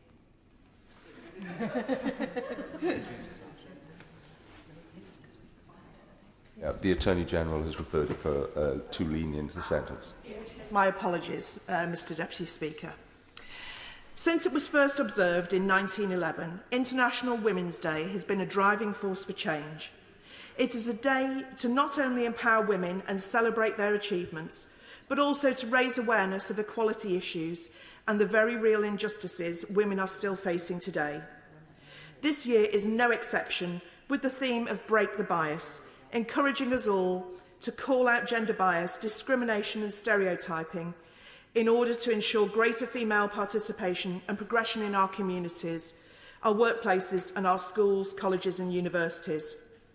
As an MP, I'm incredibly fortunate in an incredibly fortunate position to be able to use my own experiences as a woman in the workplace and as a mother, as well as the experiences of the thousands of women in my constituency, to help influence the change needed. Sadly, however, I am in a very small minority of women who have had this opportunity, being the 499th female of only 559 to have ever been sworn into the House of Commons. This is, of course, fewer than the number of MPs elected at any one election. Thankfully, we are already seeing the number of female MPs increase, with 220 women elected at the last election, the highest ever number.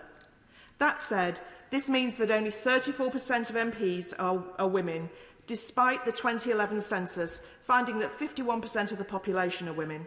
There is clearly a lot more work still to do to ensure women are properly represented. Yes, of course. Forgiving me, does she agree that we all, men included, have a part to play in getting women elected to positions like MP? It was former councillor Gordon Clark that encouraged me to stand for election, and I'll be forever grateful he did. Men can use their platform and voices to further equality in these spaces too. I absolutely agree with the honourable member. Yes, indeed. Yes, certainly Councillor Richard Shepherd of Chelmsford Borough Council certainly encouraged me to come forward and stand as a candidate for the Conservative Party. So, yes, I absolutely agree. If we want to increase the number of women in public life generally, we must ensure we are leading from the front. I know that this is of particular importance to the government, the opposition and to the House, and I welcome that over the last decade a real focus has been placed on removing the barriers faced by women wanting to become MPs and enter government, most recently with the introduction of the Ministerial and Other Maternity Allowances Act 2021, which will ensure that women are not forced to choose between becoming mothers and progressing in their careers. The importance of having more women in Parliament cannot be overstated. Not only do women have a unique perspective of society and the workplace, they have also been responsible for and instrumental in some incredibly important pieces of legislation, such as banning female genital mutilation, criminalising domestic violence, and ensuring women can build up pension entitlement in their own right. They also help to inspire the next generation of female politicians and women in public life. Indeed, I was inspired to get into politics after hearing that our first female Prime Minister had taken office, causing me to investigate what that means for our country and understanding that politics is a profession for women. I was 13 at the time. As well as in Parliament, it is crucial that we have female representation in all walks of life, in particular the workplace and the boardroom. I am delighted that progress has been made in this area, with the UK having the highest Women in Work Index score in the G7 and being second in international rankings for female board representation. However, there are still more barriers to remove if we are to create an environment where women can really progress, such as bias around pay and promotion, unacceptable workplace cultures, and the ability to balance work and caring responsibilities, which all too often fall disproportionately on women. I know that the government is committed to tackling these issues, and I am fully supportive of the action we are already taking. 4. It is vitally important that we support women in the workplace, women like the impressive managers and leaders I met last year at Tarmac in my constituency, who were incredibly skilled experts and leading the way in their respective fields. Whether it is nurturing, shaping business, or developing projects and goals, women have a great contribution to make, and I would urge that we all work together to ensure that women have the opportunity to put their stamp on local communities, businesses, and the future of this country. Thank you. Name Diana Johnson. Thank you, Mr. Deputy Speaker. This week I attended a meeting with the brave Ukrainian women politicians with the British Interparliamentary Union to discuss the humanitarian impact war has on women and girls. And news last night that the war criminal Putin now bombs maternity hospitals fills us all with disgust and is clearly a war crime. And just yesterday I chaired an event with 6 brave Afghan women to discuss the regressive impact the Taliban takeover of Afghanistan has had on those women and girls' rights. One told me, before the Taliban took over, I was someone. The day after the Taliban took over, I was no one. And it was clear from the meeting that any engagement with the Taliban must be done on the basis of strict conditionality in support of women and girls' rights in public services, employment and civil society. Now I wish to take this opportunity to express my solidarity with these and other women across the world living in war zones or under repressive regimes. But today I want to talk about access to reproductive health care, which has been critical in the improvement of women's rights globally. The development of the contraceptive pill in the middle of the 20th century is considered one of the most crucial developments in the women's rights movement. Reproductive rights are fundamental to the physical, psychological and social well-being of women. And as the chair of the all-party parliamentary group for sexual and reproductive health, we know that there are still too many obstacles facing women in accessing this vital health care. One woman recently said, "I find it very difficult to find a clinic that's accessible and has appointments out of office hours." And figures from University College London published last year show that the proportion of unplanned pregnancies in the UK has almost doubled during the pandemic. There is still much work to do to ensure that women and girls have full control over their reproductive health. And in 2020, the APPG published the findings of our inquiry into access to contraception. We found that women are finding it increasingly difficult to access contraception that suits them, a situation made much worse by the pandemic. And even in today's Guardian, there is an article by Nell Frizzell entitled "A 10-Week Wait for a Coil. British Women are Facing a Quiet Crisis in Contraceptive Care." I'm very happy to give way. For giving way. And I'd just like to put on record that one of the difficulties as to why women find it increasingly difficult to access contraception easily is because we have a number of commissioning funding streams within the NHS, which is actually leading to under-commissioning of this vital resource. And in a time when perhaps 1 in 3 pregnancies are unplanned, and that is leading to higher abortions, which are themselves a less safe method of dealing with reproductive health than contraception. Would she join with me in encouraging the government to look properly at how contraception is commissioned? Absolutely, and I pay tribute to my honourable friend for all the work she's done, and I know when she was a health minister she took a particular interest in this area, so absolutely.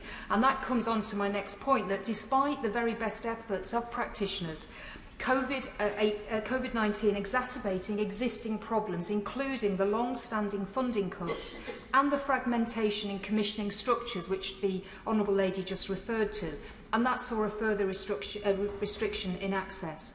The public health grant has faced serious cuts over the past decade.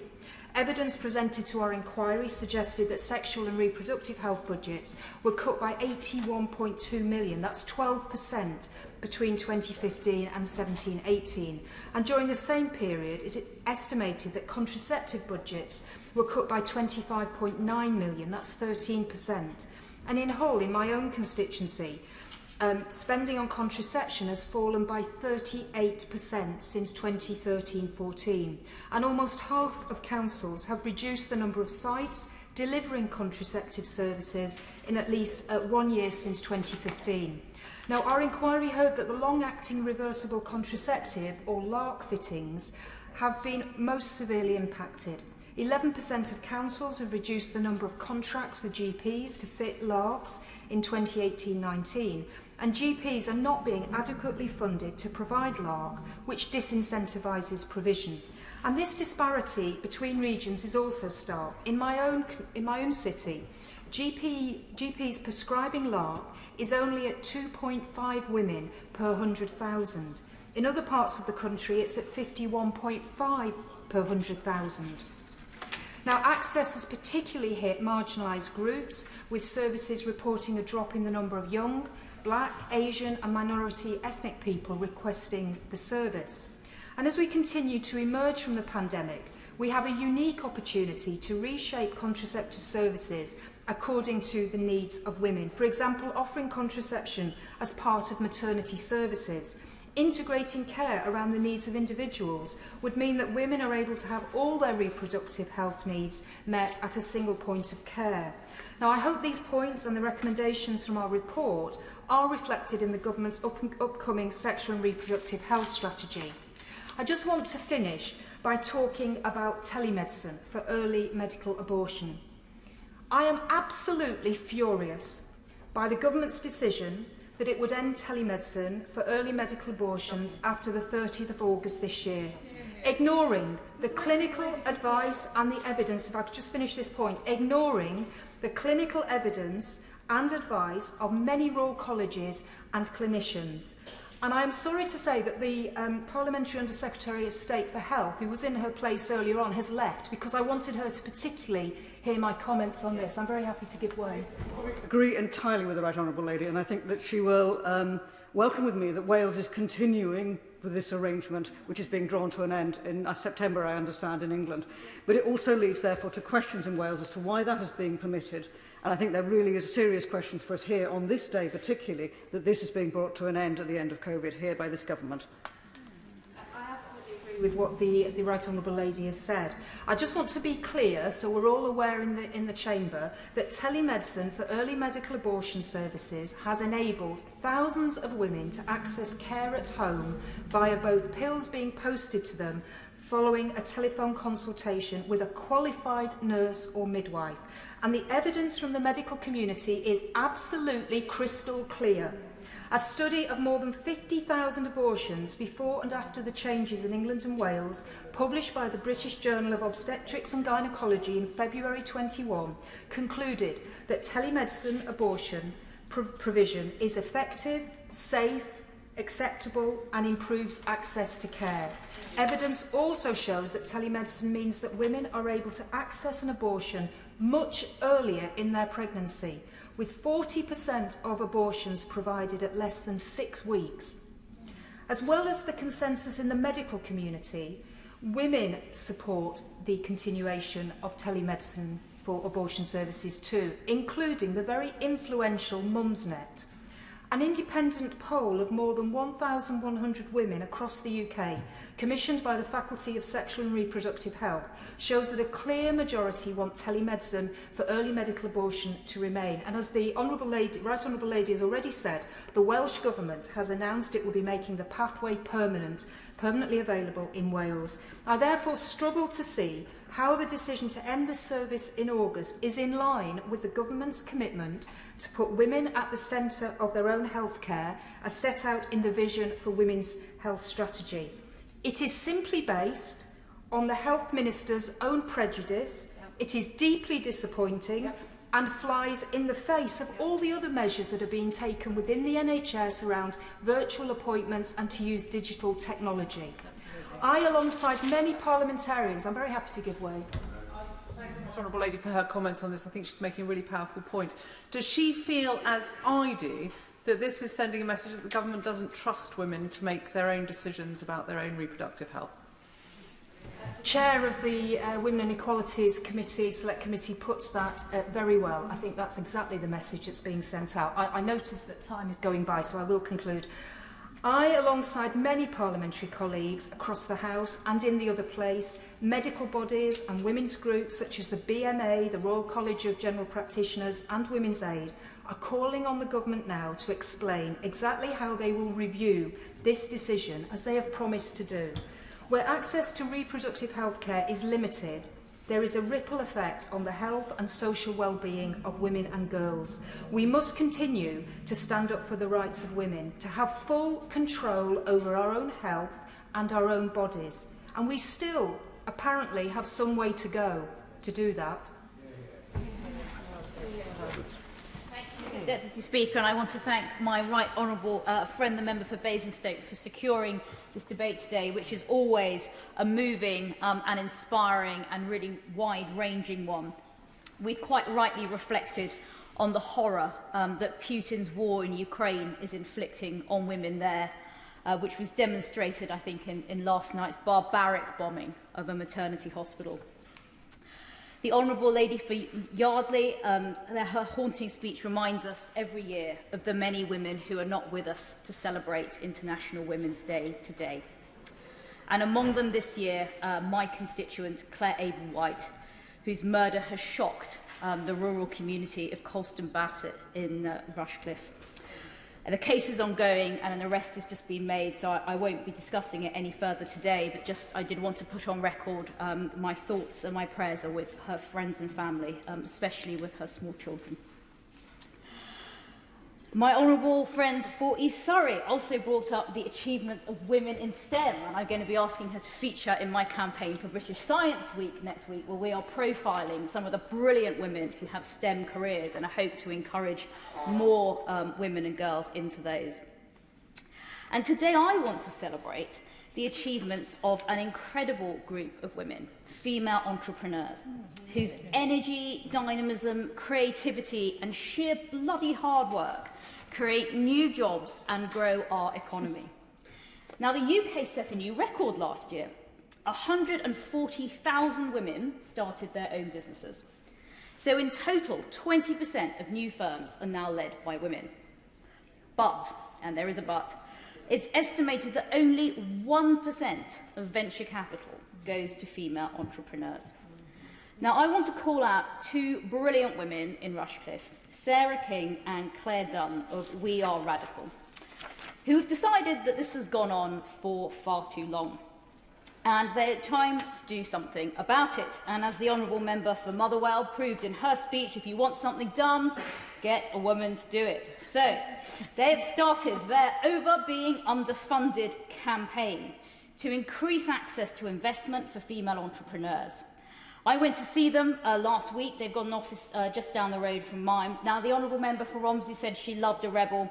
They have a brilliant piece of artwork on their wall. It's called Rebels Get Results. It's a fabulous print. I'm looking at purchasing a copy for the Chief Whip. I'm sure he will be equally delighted by it.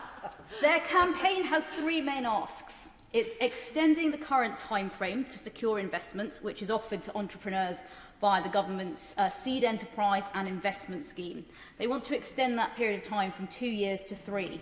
This would reflect, on average, the greater amount of time that women spend on caring responsibilities, twice as much as men during the pandemic, which obviously gives them less time to spend on their businesses, so sometimes they take longer to scale. That women are also less likely to have access to investor networks than men, so it takes longer for them to build those relationships. They're also asking to introduce gender, race and ethnicity reporting on the SAYS scheme, both in terms of the entrepreneurs it works with, but also the investors. And finally, they want to see more support, mentoring and awareness campaigns targeted at early-stage women entrepreneurs, because they know women are less likely to know about schemes like SAYS and more likely to be open and really up for mentoring and other types of support like that. Now, they hope that ministers in BEIS and the Treasury will engage with them, and also that the BEIS enterprise strategy, which is being published later this year, will reflect their asks. They are doing so much to address the problem, building their own network of investors called Halo, breaking down myths and perceived bias in the investor community. Now, the government's own commissioned the Alison Rose Review back in 2019, and that identified a £250 billion boost to the UK economy through breaking down barriers to female entrepreneurs. But I don't think we're going to get very far if 99% of venture capital is currently passing female-led firms by. So I think this is something that we really have to turn our attention to now as a government. I welcome the huge amount of work the government has done to get women into senior positions in business. I am delighted that we are now second in the world for female representation on boards, which has increased by 50% in the last 6 years, as it should do. And we now, I think, need to focus our attention on doing more to empower our female entrepreneurs. If we're going to take advantage of the record number of female-led businesses founded last year, this has to be a priority for us. So I want to say a happy International Women's Day to Sarah and Claire and all the brilliant women that they work with. I'm looking forward to working with them and seeing the jobs and the innovation that their businesses are going to bring to the UK. And I do hope that ministers will agree to meet with us so they can learn more about the experience of the female entrepreneurs in the We Are Radical network, and that those experiences are better reflected in the government's approach to supporting female entrepreneurs. Abina Apongazare.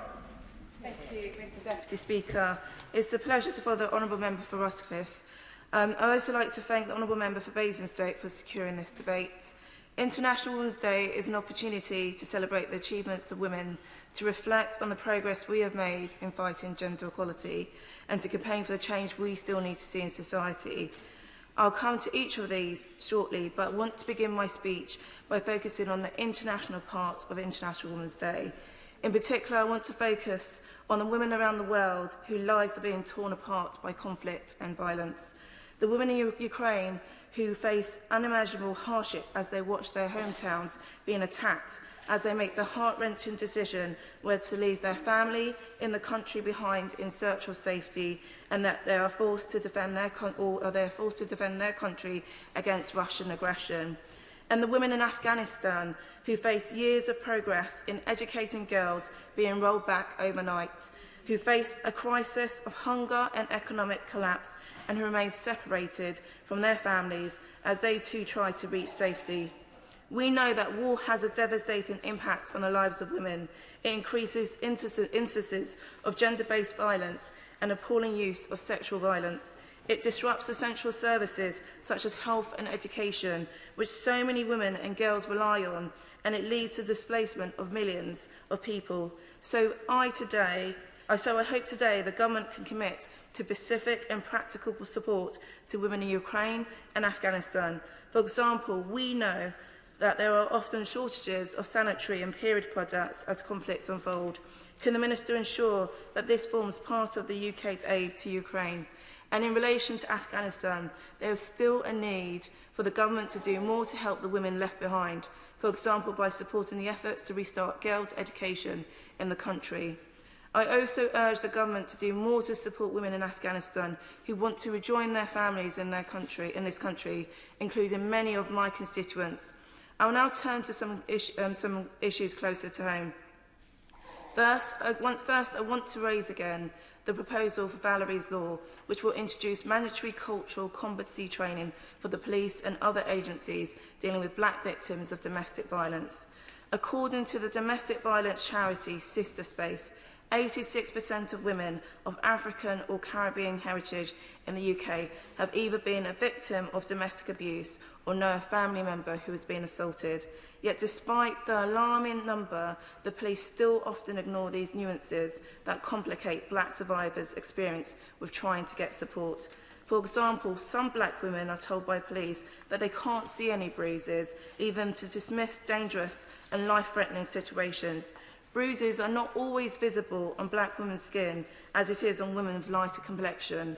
The UK's largest single provider of domestic abuse services, Refugee, recently published data showing that black women were 14% less likely to be referred by police to use their services than white survivors. Valerie's Law is named after Valerie Ford, who, along with her baby daughter, were murdered by Valerie's ex-partner in 2014, despite reporting threats which were overlooked by the police. I'm working with Sister Space to help campaign for this important change, and I'm looking forward to an upcoming petitions debate on this issue. Second, I'm proud to chair the Labour Women's Network. which supports women standing for election and advocates for greater representation within our party and beyond. Over the last year, we've been leading a campaign to keep the good stuff, which recognises that some of the innovations during the pandemic have been beneficial to women in balancing their work and family lives. I firmly believe that employees, political parties and indeed the government must look closely at how flexible working and other pandemic-related measures can continue in the years to come. Another part of LW's work is training women to stand for public office, for example, through the Jo Cott's Women in Leadership scheme. Sadly, we now have to dedicate half of our programmes to resilience and self-care, given the levels of online abuse of women standing for office can expect to face. And we know that women from Black, Asian and ethnic minority backgrounds and members of our LGBT+ community and disabled people experience more online abuse than other people. We must see more action from both the government and the social media platforms on this issue. We will be watching closely to ensure that the online safety bill lives up to the promises on this issue. I would like to end my speech on a positive note by recognising some of the inspirational women whose work and activism in my constituency too often goes unnoticed. Women such as Charlotte Blades and Gwen Fayemi, who helped to run Bexley Food Bank. Jatinda Rai, who is the CEO of Bexley Voluntary Service Council. Ruth Russell, Volunteer Chair of Greenwich and Bexley Hospice. Sarah Batten, Co-Director of the Erith Exchange. And Kavita Trevena, who runs Support Network and Community in Investment Organisation for women suffering from postnatal depression. I'd also like to thank the female councillors in my constituency for all their hard work, and would like to send my best wishes to the excellent female local candidates down in the local elections in May.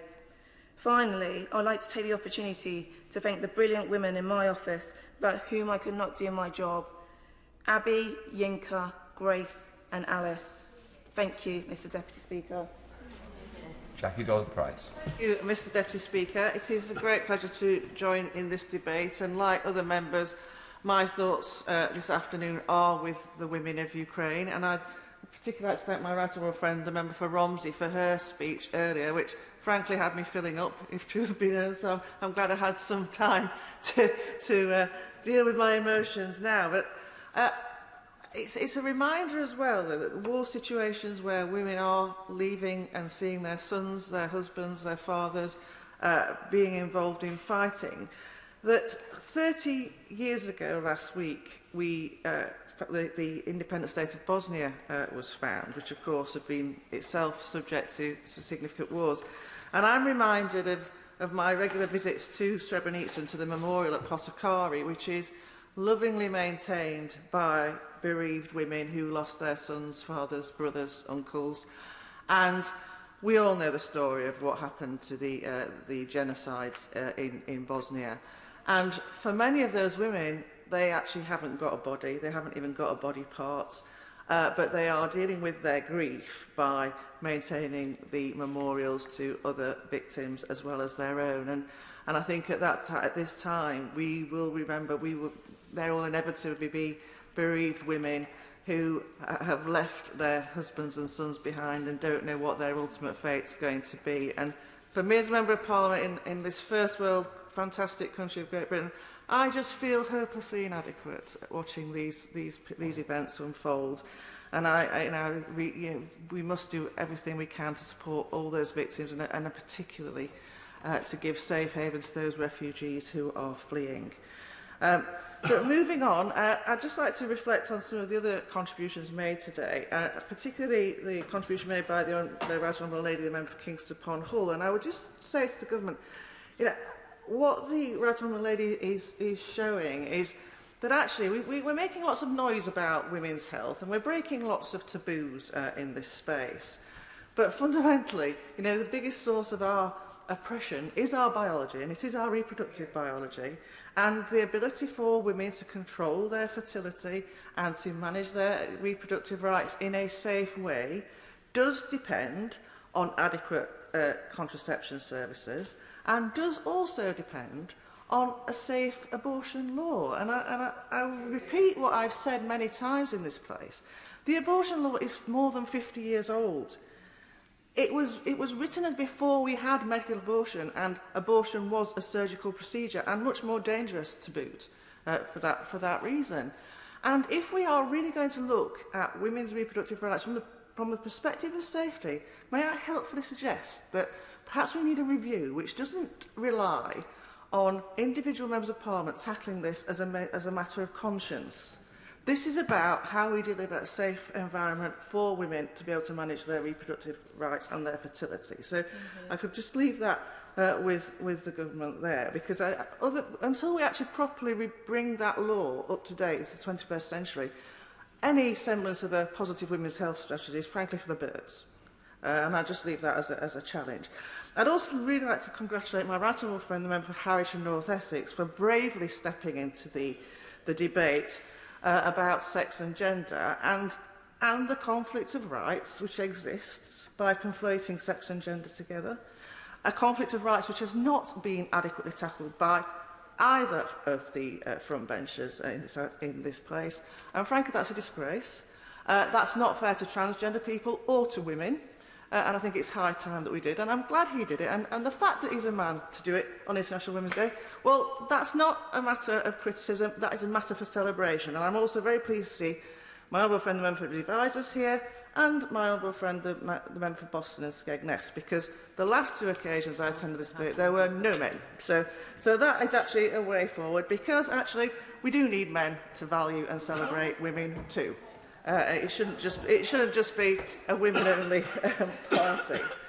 But turning out as... Yes, indeed. Father of the House is also present. My apologies. How could I forget the member for Worthing West? I had planned to listen rather than speak, but can I say two things to her and through her?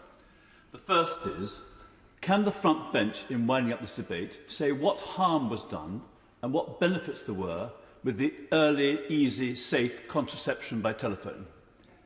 I think there's a responsibility on government to actually give that in the open. We can then challenge it if necessary or agree with it if they agree that it was safe, it was easy, it was convenient, it had benefits. Secondly, on the issue of sex and gender, can I agree with her that people need to speak much more openly, and that those who go calling people like Professor Kathleen Stock a dangerous extremist for her book Material Girls clearly haven't read it, because she, Jo Phoenix and others have written very plainly and sympathetically about trans people, but also determinedly that sex matters and women should be safe and feel protected. I thank my right honourable friend for those comments. And the fact remains that actually women are entitled to same-sex spaces for their own sake, and it shouldn't just be about risk assessment and danger. You know, we should be able to make choices about when we want to enter spaces without men being present, and that should be as important as any potential risk that any man might pose. Turning now to the substance of my comments this afternoon, though, I really want to focus on the criminal justice system if we're talking about breaking the bias. And I do so in my capacity as chairman of the All-Party Group on Women in the Penal System. And it comes back to the point, rather reiterating the points made by my honourable friends, that men and women are different. And our laws need to reflect that, and our criminal justice system in particular needs to reflect that. And we've had a real move towards gender neutrality in how we approach public service delivery and how we approach law. But standing here on a debate to commemorate International Women's Day, I tend to view gender neutrality as just another way of centering men, because it's making us all the same. And nowhere is that more obvious than in the criminal justice system. We have a penal system built on prisons, based on the principle that you incarcerate violent and dangerous men, and that has been approached to women. And you know, we've seen study after study that has shown that prison is not the best place for women offenders, because more often than not, women offenders are more vulnerable than their male counterparts. Call me a pink-hearted liberal, but I tend to view our prison population as full of people who have been failed by the state, and that's a matter of shame for me. And that's particularly the case when it comes to women. We know that there's high rates of illiteracy and innumeracy by our prisoners, so how else are they going to get on in life? We know that there's a huge number of people who've been through the care system, where they've been through care and then been left on the scrap heap. And in the case of women, we know many of them are victims of sexual abuse. And in that context, prison is not the best place for them. And we've seen study after study which has shown this. And every time we make progress in this area, and we actually start to say, well, actually, this is an opportunity for that first intervention, support women to address that vulnerability, we seem then to go backwards. And I'd really just like to highlight the fact that this government has a female offender strategy, but is equally investing in 500 more prison places for women. And I really do think we need to properly join the dots on this and use the opportunities to make interventions to support women and break that cycle of offending, because we all know that once someone has been incarcerated, the chances that they then embark on a lifetime of reoffending and re-entering prison is very high, and that's not good for them, but it's not good for society either, and neither is it good for the taxpayer. So we just do need to get this right. We know also that many of the women don't actually belong there in the first place. And one of the issues I've been taking up with the Ministry of Justice is the extent to which women are remanded in prison for their own protection, which at a time when we have a mental health policy which has been removing police cells and prisons from as places of safety, recognising these are not good environments for people who are mentally unwell, we are still remanding women in prison for their own safety. Now, I thought this was only going to be a small number of women. I thought probably no more than a dozen a year, because having raised this with the government, I couldn't get any data on it. However, Her Majesty's Prisons Inspector visited 3 prisons last year and in total found 68 women who'd been remanded in prison for their own protection. These were not people who committed an offence. This was not a punishment.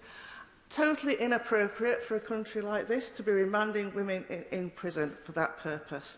And that's just in 3 prisons in total. So across the whole system, we know that women being remanded for their own protection are a significant proportion of the prison establishment. And frankly, that's not good enough. I'm ashamed of it, and I really do call on the government to do better on it. And my criticism actually isn't with the Ministry of Justice. One of the issues is that the Ministry of Justice is sweeping up the failings of other organisations within the public sector. They're sweeping up the ability of local authorities to offer safe spaces for women to be sent to when they're at risk. Mental health services are sweeping up that failure by the Department of Health. And I would encourage the Ministry of Justice to actually be rather more robust in its dealings with other departments and say, actually, do you know what? These aren't our problems, they're yours. And we should not be dealing with vulnerable people within our estate.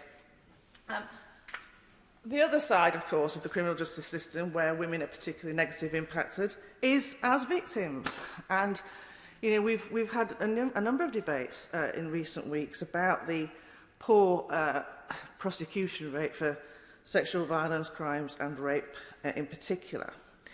And having spoken to victims, I mean, one of the reasons for this is that they are treated as a piece of evidence in terms of that prosecution. So it's not something, having gone through trauma, to have to constantly relive it in a dehumanising way isn't going to be the best way of making sure that we bring people to punishment. So we've really got to look at that. I know there's been a lot of investment in services here, but we've still not got it right.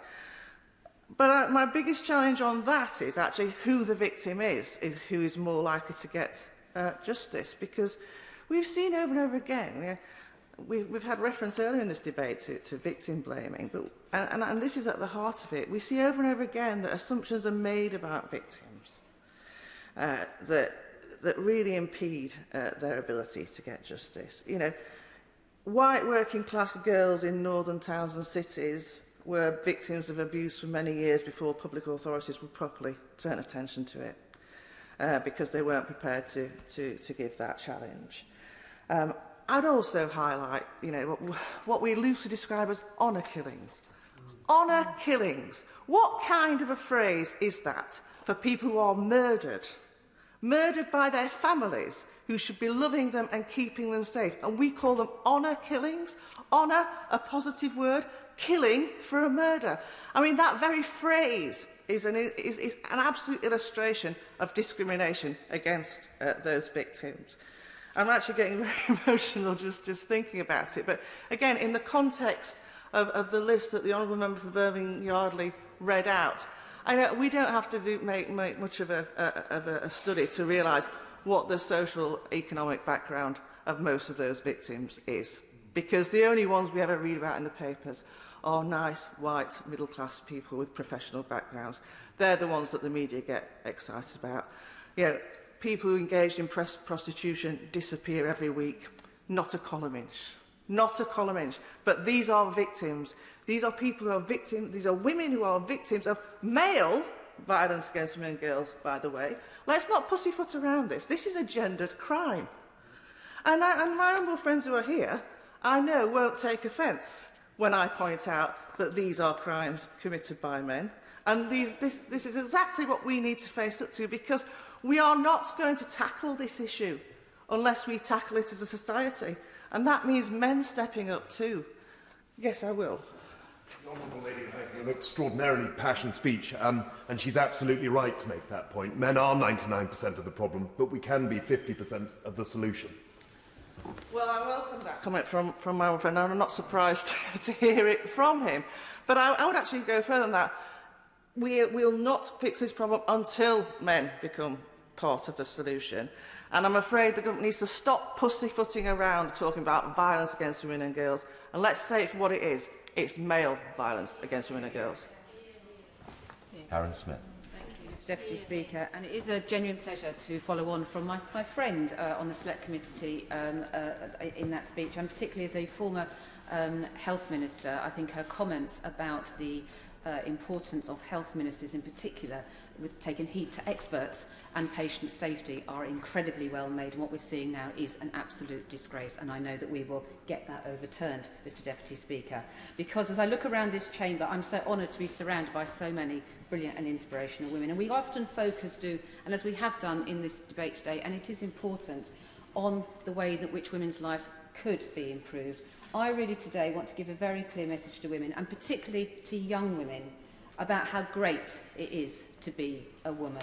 I love being a woman, and I love being a woman MP, number 430, because I do worry that we are sending some bad messages to young women in particular, because once they've navigated adolescence, which is so hard for everyone, we talk about pay gaps, glass ceilings, judgment as whether you're going to have a child or not have a child, worry whether you can have a child or can't have a child, constantly having to refight the battle that it is my body and I will control it, the violence, and then there's the menopause, and then there's osteoporosis, and then there's a pensions gap, and then you might find yourself in an inadequate care system, employing low-paid women, supporting older women, facing social isolation. It's not a happy picture, is it?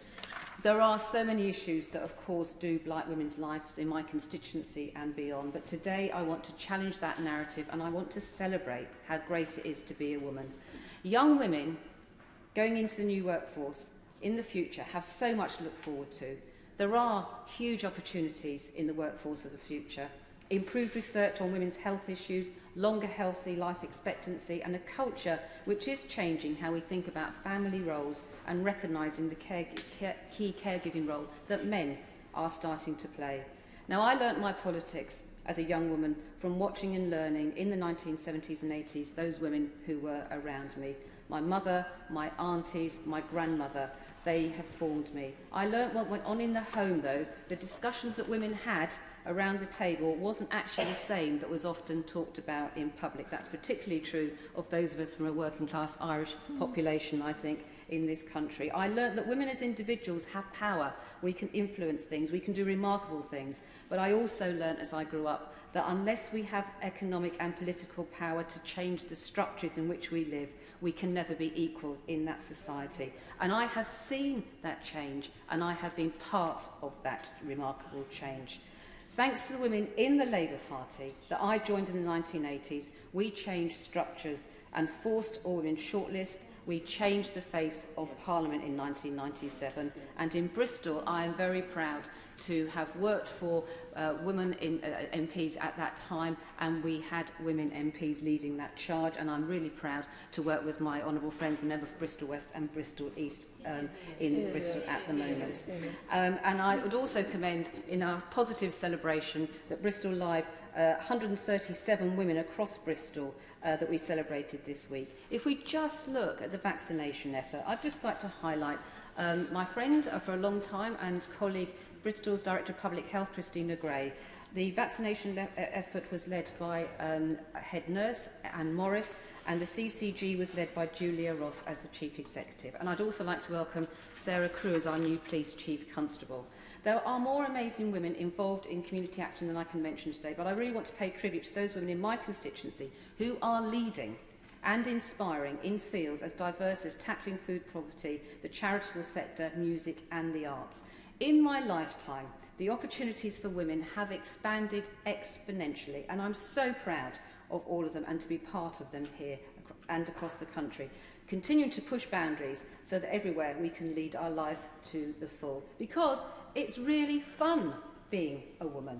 I love how we form friendships, share experiences, how we swap tips for getting through life, how we trade secrets, how we organise, how we challenge, how we do politics, how we make change. I love our creativity and our variety. And I love how we always remember that what we can achieve, what if we put our minds to it. And I want to celebrate that joy. We can achieve so much individually, but we do need structures to support women's efforts. And the Labour Party has consistently taken the action to ensure that we get the structural change that women need. It is Labour governments that have shown what's been achieved. It is Labour governments that has actually introduced legislation on equal pay, sex discrimination, the Equalities Act, minimum wage, maternity rights. And it is the next Labour government that will do the same. And I hope that's with my honourable friend, the member from Oxford East. There is no levelling up anywhere unless women's work inside and outside of employment is at the heart of all plans, and currently it is not. Not just pay, but good terms and conditions. There is so much we can learn in the pandemic that has been led by women about the future. Companies with women at the top perform better. Women-led businesses contribute billions to the economy, and we will be at the heart of the next government and the next rise in the economy. Now, I am a mother of 3 boys growing into fantastic young men. I'm so proud of them, and I'm so conscious of how important women's role as role models are for everyone, not just other women. We need to ensure that conversations and education focus not only on what women can achieve, but how important our male allies are, and that tackling many of the challenges that have been mentioned here today requires a change in the dominant culture surrounding male behaviour. And one of the at the very sad loss of our recent colleague Jack Dromey, I thought when my friend, the Honourable Member for Campbell and Peckham spoke about Jack, that he thought his role in life was to lift her up. And I am so honoured to have my husband Rob to do the same for me. I wouldn't be here without him. It's a century since the first women Labour MPs were elected. I'm privileged not only to be an MP for the great constituency of Bristol South, but been surrounded by so many others. I pay tribute to them all. In my time here, we've had Brexit, we've had COVID, and now we've got war. My friend, the Honourable Member for Wirral South, highlighted us the other day that over 90% of the Brexit debates were dominated by men. We will not let that happen when we talk about the war and the future and the horrific things that are happening to women right now in Ukraine. Men do often dominate the public face of those debates, but we will not let them. Our message to women is we are here, we are staying, we are growing, and we're pulling you up with us. Yeah. Matt Warman. Deputy Speaker, it's a privilege to speak again in the International Women's Day debate. It has become something of a cliche for men speaking in that debate to talk about themselves as suddenly awakened to feminism when they become fathers of daughters. To me, it's always rather begged the question of what sort of a world those fathers thought the mothers of their daughters lived in. But nonetheless, it's not a wholly useless lens to look at perhaps some of this debate through. And I sent my daughter, Eleanor, to school on World Book Day dressed as Rosie Revere, engineer. a character from a book by an American author called Andrea Beatty in a series called The Questionnaires that even includes a character called Sofia Valdez, future Prez. So for 5-year-old Eleanor, the idea of a female Prime Minister is very much already on the table. And that's an idea I think we can all get behind, be we fans of Margaret Thatcher, Theresa May, or indeed the Deputy Leader of the Labour Party. So perhaps, maybe, the fact that I made Eleanor's dress for World Book Day myself is a glass ceiling smashed as well. Although it did remind me that there is no word for seamstress that doesn't imply only women can sew. So we still swim in a soup of linguistic everyday sexism.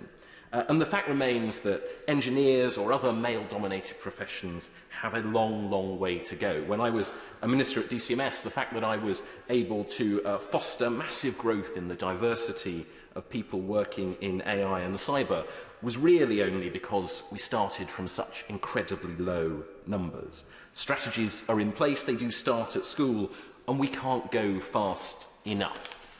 But there is something where I would like to go slower, and that is time. The vast majority of young women and girls report they've been harassed or groped at some point. YouGov reports that more than 2/3 of women have felt unsafe walking at night. Only slightly fewer report feeling unsafe in taxis or with a tradesperson in their home, or even walking alone in the daytime. These are experiences that are wholly alien to the vast majority of men, and that total disconnect is a huge part of the problem.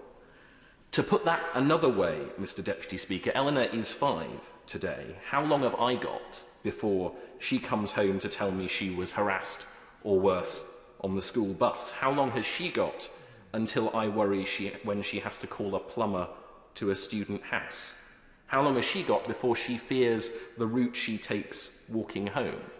And what can we from this privileged platform in Parliament do in the meantime to try and address some of these fairly sickening thoughts? The answer, of course, will never be enough. I commend the government's approach to putting more resources into the police and crucially into prosecution to tackle the worst of violence against women and girls, and into education and beyond to tackle the culture that will in due course see more women doing supposedly male jobs and more men doing traditionally female jobs. We must all show rather than simply say that it can be done, although I'm sure that my own dressmaking skills will be left to myself. But this is society's problem, it is not solely Parliament's. But second, Mr. Deputy Speaker, this debate must be about equity as much as it is about equality. Providing everyone with the same opportunities to live, work and play safely means providing different people with the different tools they need to get over the same obstacles. And I would, to take one example, wholly endorse the approach of the Welsh Government when it comes to the telemedicine that has been referred to earlier in this debate, and I hope that this government will come to the same conclusion when it reviews it. But if I could pick just one area to conclude, Mr. Deputy Speaker, where I urge the government to go even further than it currently is, it is in tackling the multiplicity of factors that mean childcare still falls disproportionately on women, something exacerbated hugely by COVID.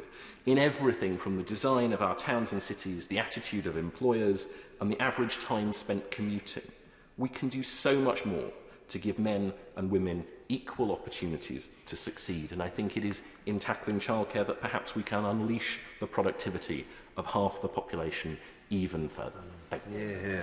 Ms. Savile Roberts. I think that many of us like to think that history is a series of incremental improvements, but recent events show this to be naive. And I begin, I'm afraid, with the sad observation that many of the inequalities and barriers facing women today have remained stubbornly obstinate. And we should be alert that history is not a one-way route to nirvana. The pandemic, of course, the COVID pandemic, has underscored the gendered divisions in our society, and it's proved them to be long-standing and structural. This includes poverty and job insecurity, with global management firm McKinsey noting that women's jobs were nearly twice as vulnerable as those of men during the initial months of the COVID-19 pandemic.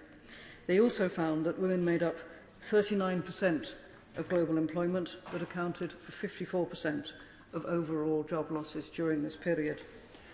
And one explanation for this disproportionate effect on women is that COVID-19 increased the burden of unpaid care, which women are expected to perform as part of the gender role assigned to them, assigned to us by society. And even in the chaos of war, such gender roles endure. For example, we've seen from afar, we're lucky, aren't we, that we're seeing it from afar, but how many Ukrainian women have stepped up to care for their family, their friends and their neighbours, as men are conscripted to fight against Putin's oppressive invasion.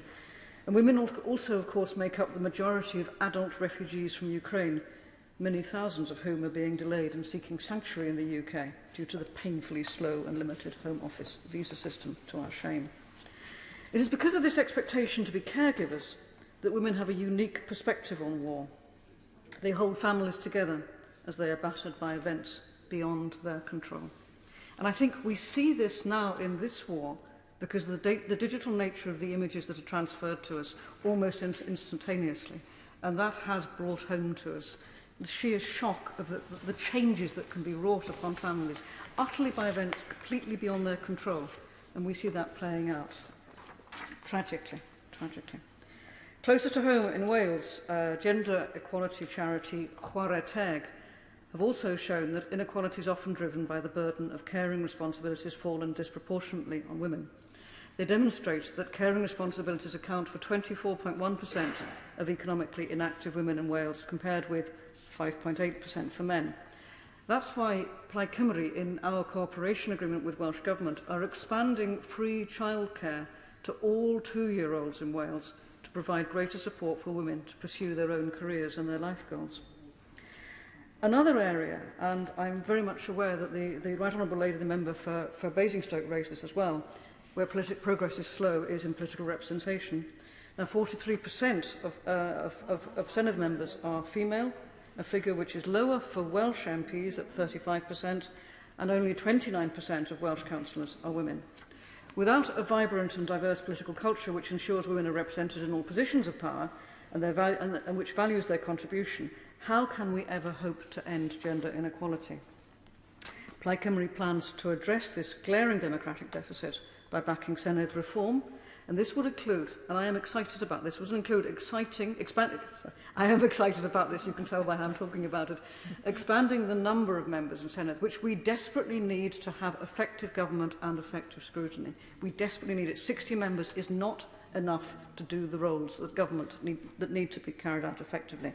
And this will include expanding the membership, as I said, and introducing a voting system which is as proportional and as possible, and to establish gender quotas in law in Wales. I am excited about this. This in itself will help to break the bias. Turning to women's safety, of course, we've witnessed the murders of Wen Jingling in Wales, and of course Sarah Everard and Sabina Nessa, and the whole names, tragically, that were listed earlier. Hundreds of women at the hands of men in recent years. This reminds us of the shockingly high level of abuse, violence and predatory behaviour that women face in Wales and across the UK, with, for example, 71% of women saying they've experienced sexual harassment in public places. Such a situation cannot be tolerated to continue, and change is needed. Now, one positive proposal is for justice and policing system to be devolved in Wales, so that we could align the support that we have from our own Parliament more effectively. Devolving justice would enable us to tackle structural inequalities such as gender-based violence. It would allow us to integrate Welsh Government's Violence Against Women, Domestic Abuse and Sexual Violence Act with policing, courts, prisons and other services currently run from Westminster. Let us bear in mind that we still do not have a women's prison. Many of us do not want a women's prison, but we have no residential provision whatsoever in Wales at present. And I think it was last mooted 3 years ago that this would be changed, and we've yet to have that. And we should be placing education and health and housing at the heart of prevention and rehabilitation for offenders. A high proportion of women, of course, who enter prison are themselves victims of domestic abuse and sexual assault. By devolving justice, We could expand community alternatives to prison so that women in Wales are closer to their families and their children as part of their rehabilitation. We could shift the obsession with incarceration and look at supporting vulnerable women and tackling the underlying issues that lead to offending. The time to act is now. The First Minister of Wales said this week is not a matter of when, it is a matter of it is a matter of when and not if that justice must be devolved. If only I could express myself more effectively when I'm enthusiastic about something. I am pleased that this is now the Welsh Government's position, and I would very much like a similar position to be iterated from the opposition front benches here as well. And it is, of course, a commitment that runs alongside our cooperation agreement with Plaid Cymru. Now, there's far more that I could say on the topic of International Women's Day, but I believe the points I've outlined today represent some of the most pressing issues, and I am proud that my party, Plaid Cymru, is calling for positive change for women and girls in Wales and the wider world. Diolch yn fawr. Danny Kruger. Thank you very much indeed, Madam Deputy Speaker. It's been humbling and very disquieting listening to the accounts of abuse and hatred and discrimination and, of course, of violence and murder that we've heard this afternoon. And I pay particular tribute to the family of Ellie Gould and their friends, the family of Poppy D.V. Waterhouse, who've been in the gallery this afternoon. Ellie was a girl in Wiltshire, a family of Wiltshire people, murdered very young, as was Poppy. And I pay tribute to their campaign for the law to change. And I look forward to the conclusion of the Wade Review, which is looking into the circumstances of those murders. Madam Deputy Speaker, I want to speak briefly about, firstly, about the economy in which women find themselves, and secondly, about gender, about the politics of gender. We've heard about how behind every great woman is a great man. I'm proud to stand behind so many great women on our bench today, and opposite so many great women as well. And, Madam Deputy Speaker, I'm the son and the grandson of full-time working women who are obviously also mothers and very good mothers, I emphasise. And I spent 10 years. I spent 10 years working with my wife for the charity that we founded together, working in prisons, working in Holloway Prison, before it was thankfully sold off, disbanded, closed down. And I'm very glad that my children have such role models in their mother, grandmother, great-grandmother. And I echo the point made by the Honourable Member for Bristol South a moment ago about the way that opportunities have opened up for girls and young women in our time. Of course, women have all the legal rights that they need, and increasingly they have that equality is becoming a reality. But there is so much more to be done, as we've been hearing this afternoon. And perhaps just as worrying, the idea that women can have it all often just means that women must do it all, must continue to do all the work they were doing before. And this presents also very difficult choices, and not just for women. I also made the costume for my daughter's World Book Day, but I advised my honourable friend just to use cardboard boxes. That's what I did. It's so much simpler than sewing together. My daughter wanted to go as the boy in the tower, which is a lot easier a very easy costume to put together. I do recommend it. So we need a more balanced economy, is my simple policy point. We need work to be closer to home. We need men and women to be able to mix the work they do for pay in the commercial economy with work they do with children and with their elderly parents, and work in the community. This will be better for everyone, for children, for older people, for our neighbours and for ourselves. So, Madam Deputy Speaker, on to the difficult topic. I regret the suggestion that's been made on benches opposite today that International Women's Day is somehow not a moment in which it's appropriate to discuss what actually a woman is. I wish this wasn't a controversial topic, but the fact is that it is, and surely this is a time and a place in which that topic can be discussed. I noticed today that the leader of the Scottish Government has announced an official apology to the victims of the Witches Act, for the victims of the hunt against witches back in the early modern period in Scotland. I hope she would also extend some sympathy to the victims of today's witch hunts. Women, mostly women, but also men, who are vilified, cancelled, professionally destroyed, physically threatened for their beliefs. People who simply believe in the biological difference between men and women. And I pay particular tribute to the Honourable Member for Canterbury the Honourable Member for Edinburgh South West, for their courage in this topic. And I call attention to the interim report from Dr. Hilary Cass, which is just out, which highlights the vertiginous increase in young girls, teenage girls presenting as trans. And I'm afraid I don't believe that we have suddenly discovered a whole new population of trans people who were repressed or denied before. I fear that we are, by telling people that they can change sex, we are further confusing a lot of very confused young people at the most confusing time of their life. And I'm also concerned, just as great a concern, as the biological males deciding in adulthood that they want access to women-only spaces. And I echo the points made by my honourable friends for Harwich and North Essex and Thurrock on this topic. I hope there is some value in a man saying this. I think that trans activism is a new form of misogyny. It involves the essential denial of reality. And I think we need a legal definition of what a woman is. A woman is an adult female. This is a biological and immutable reality, and it's time to recognise this in the law. Thank you, Madam Deputy Speaker. Joanna Cherry. Thank you, Madam Deputy Speaker, and I'm very pleased to follow the Honourable Member for Devizes. There's many things about which we disagree, but there are some things about which we agree, and I thank him for his kind comments. Can I also congratulate the Right Honourable Member for Basingstoke in securing this debate, and congratulate the many honourable members who have made interesting and valuable contributions, particularly my honourable friend, the member for Motherwell and Wishaw, who was such a doughty campaigner for disability rights, and particularly the rights of disabled women.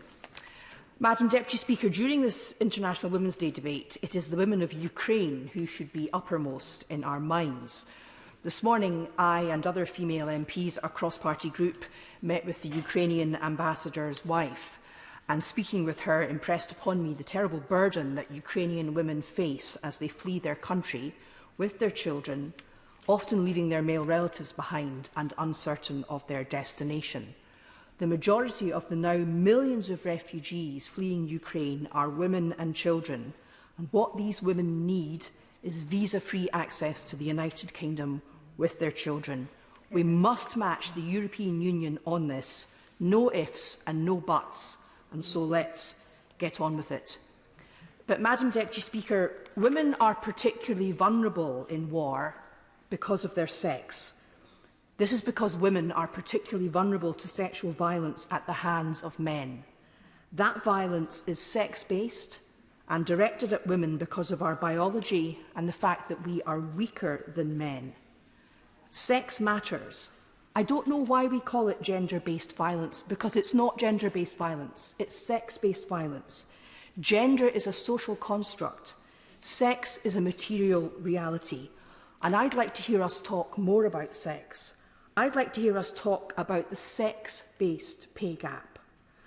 I'd like to hear us talk about the fact that, as Professor Alice Sullivan has said so powerfully in The Guardian today, it is mothers and not fathers who bear the burden of parenthood. Research shows that men often get a pay premium as a result of parenthood, but women's pay goes down.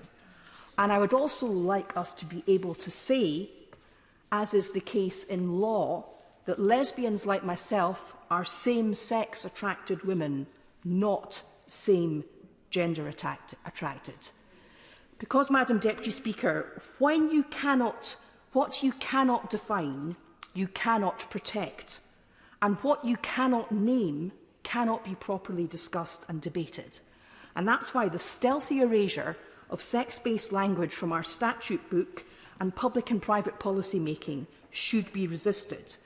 And it's also why politicians and policymakers should be precise in their language and not conflate sex and gender. Last month, Scotland's Supreme Court reminded lawmakers that reference to the protected characteristic of sex in the Equality Act is a reference to a man or a woman, for which purpose a woman is a female of any age. And the court said, and I quote, "Provisions in favour of women based on the protected characteristic of sex, by definition, exclude those who are biologically male." That is the law. I'm quoting from the case of For Women Scotland against the Lord Advocate and the Scottish Ministers, and I'm quoting from paragraph 36 of the judgment, the highest court in Scotland. So I defy anyone to say that what I've just said is transphobic. It isn't.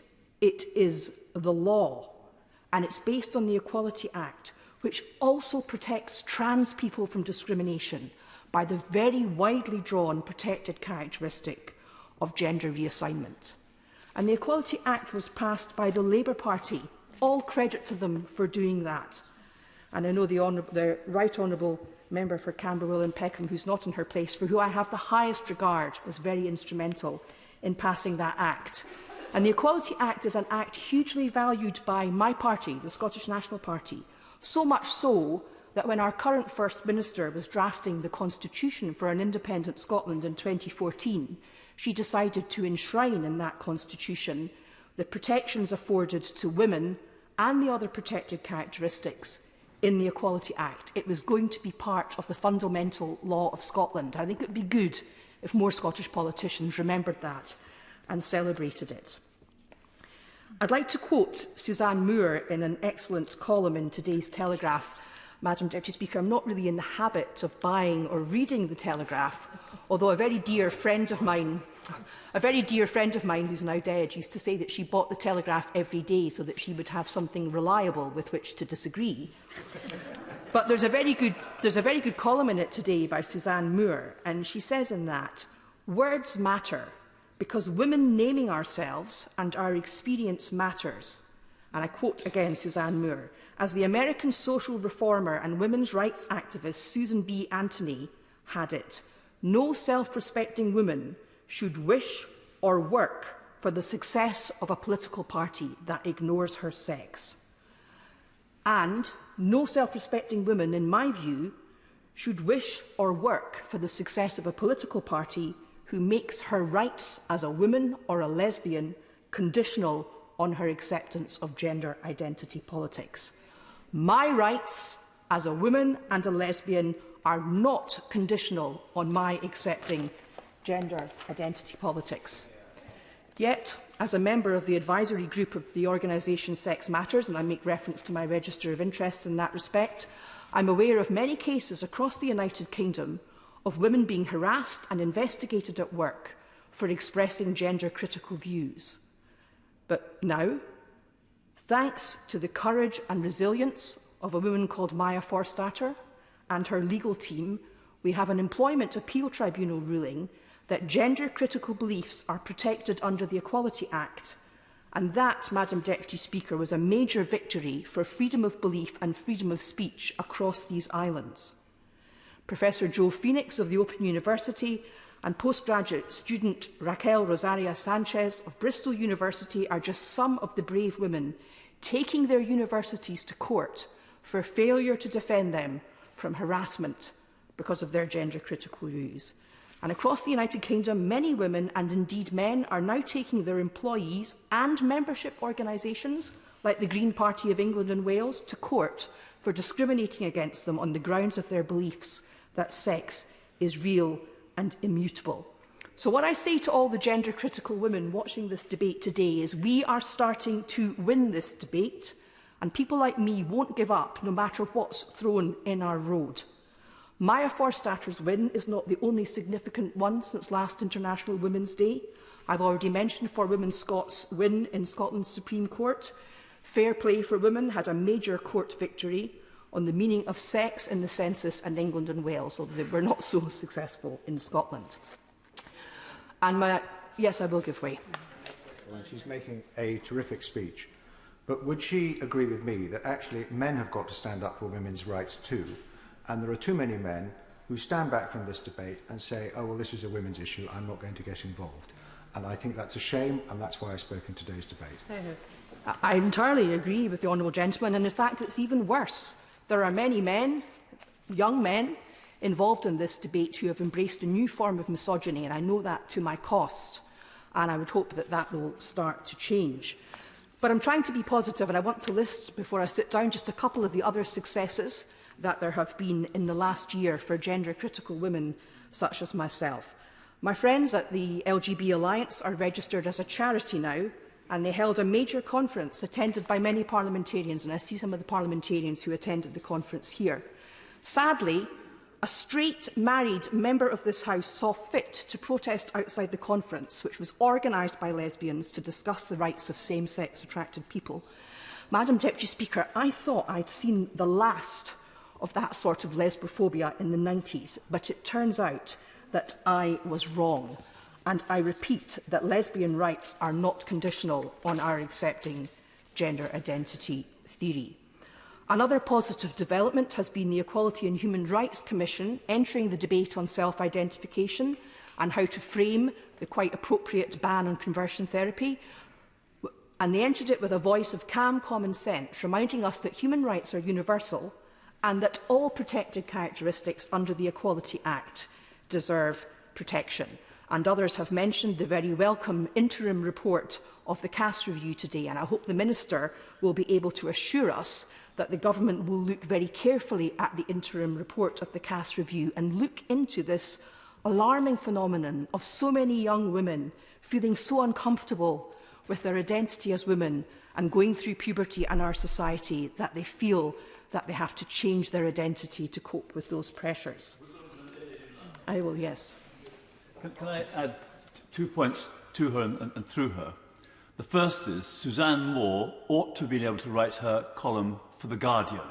And I hope that The Guardian tomorrow will report the speech that the Honourable Lady is making in full and explain why Suzanne Moore can't publish her own thoughts in her own newspaper as it was. Second point, on the LGB Alliance conference, which I attended, I went up to some of the people protesting outside and had asked if they'd read the book Trans, whether they'd read the book Material Girls. They said no. And then invited them to join me in asking Liam Hackett, the chief executive of the anti-bullying charity Ditch the Label, if he would withdraw his words of describing Kathleen Stock as a dangerous extremist for giving her plain views on women's rights. Well, I agree with what he says, and I'm proud to call Professor Kathleen Stock a friend, and she's a very admirable scholar, a feminist and a lesbian who's written very carefully about these issues and the way she's been traduced by students at her university and by some, I'm sad to say, some politicians in one of my favourite cities, which is Brighton, is absolutely disgraceful. But I wanted to be positive today, and I do think, you know, that, Madam Deputy Speaker, that the tide is turning on this issue, and I think I'm living proof that cancellation doesn't always work. So just before I sit down, I've got a couple of questions for the Minister. Will she back the Equality and Human Rights Commission to produce solid guidance on definitions of the protected characteristics and single-sex services? Because a lot of the harassment that I've described stems from women setting out the case for single-sex services and then facing wrongful accusations of transphobia. Secondly, will she push for government departments to end the use of external human resources benchmarking schemes for legal compliance with the Equality Act? Because as we saw in the Akua Reindorf report at Essex University, some external benchmarks, I'm sad to say, some from Stonewall, of whom I used to be a supporter but no longer am, have been wrong in law. And finally, once the EHRC publish some decent guidance, will she review civil service HR policies to make sure they are in line with the law of the land under the Equality Act rather than in line with prejudiced lobbying groups? Thank you. Thank you. Laura Trott. Thank you, Madam Deputy Speaker. And it really is a pleasure to follow the Honourable Member for Edinburgh South West. And I salute her courage in talking about these issues, because they're not always easy, but they must be discussed.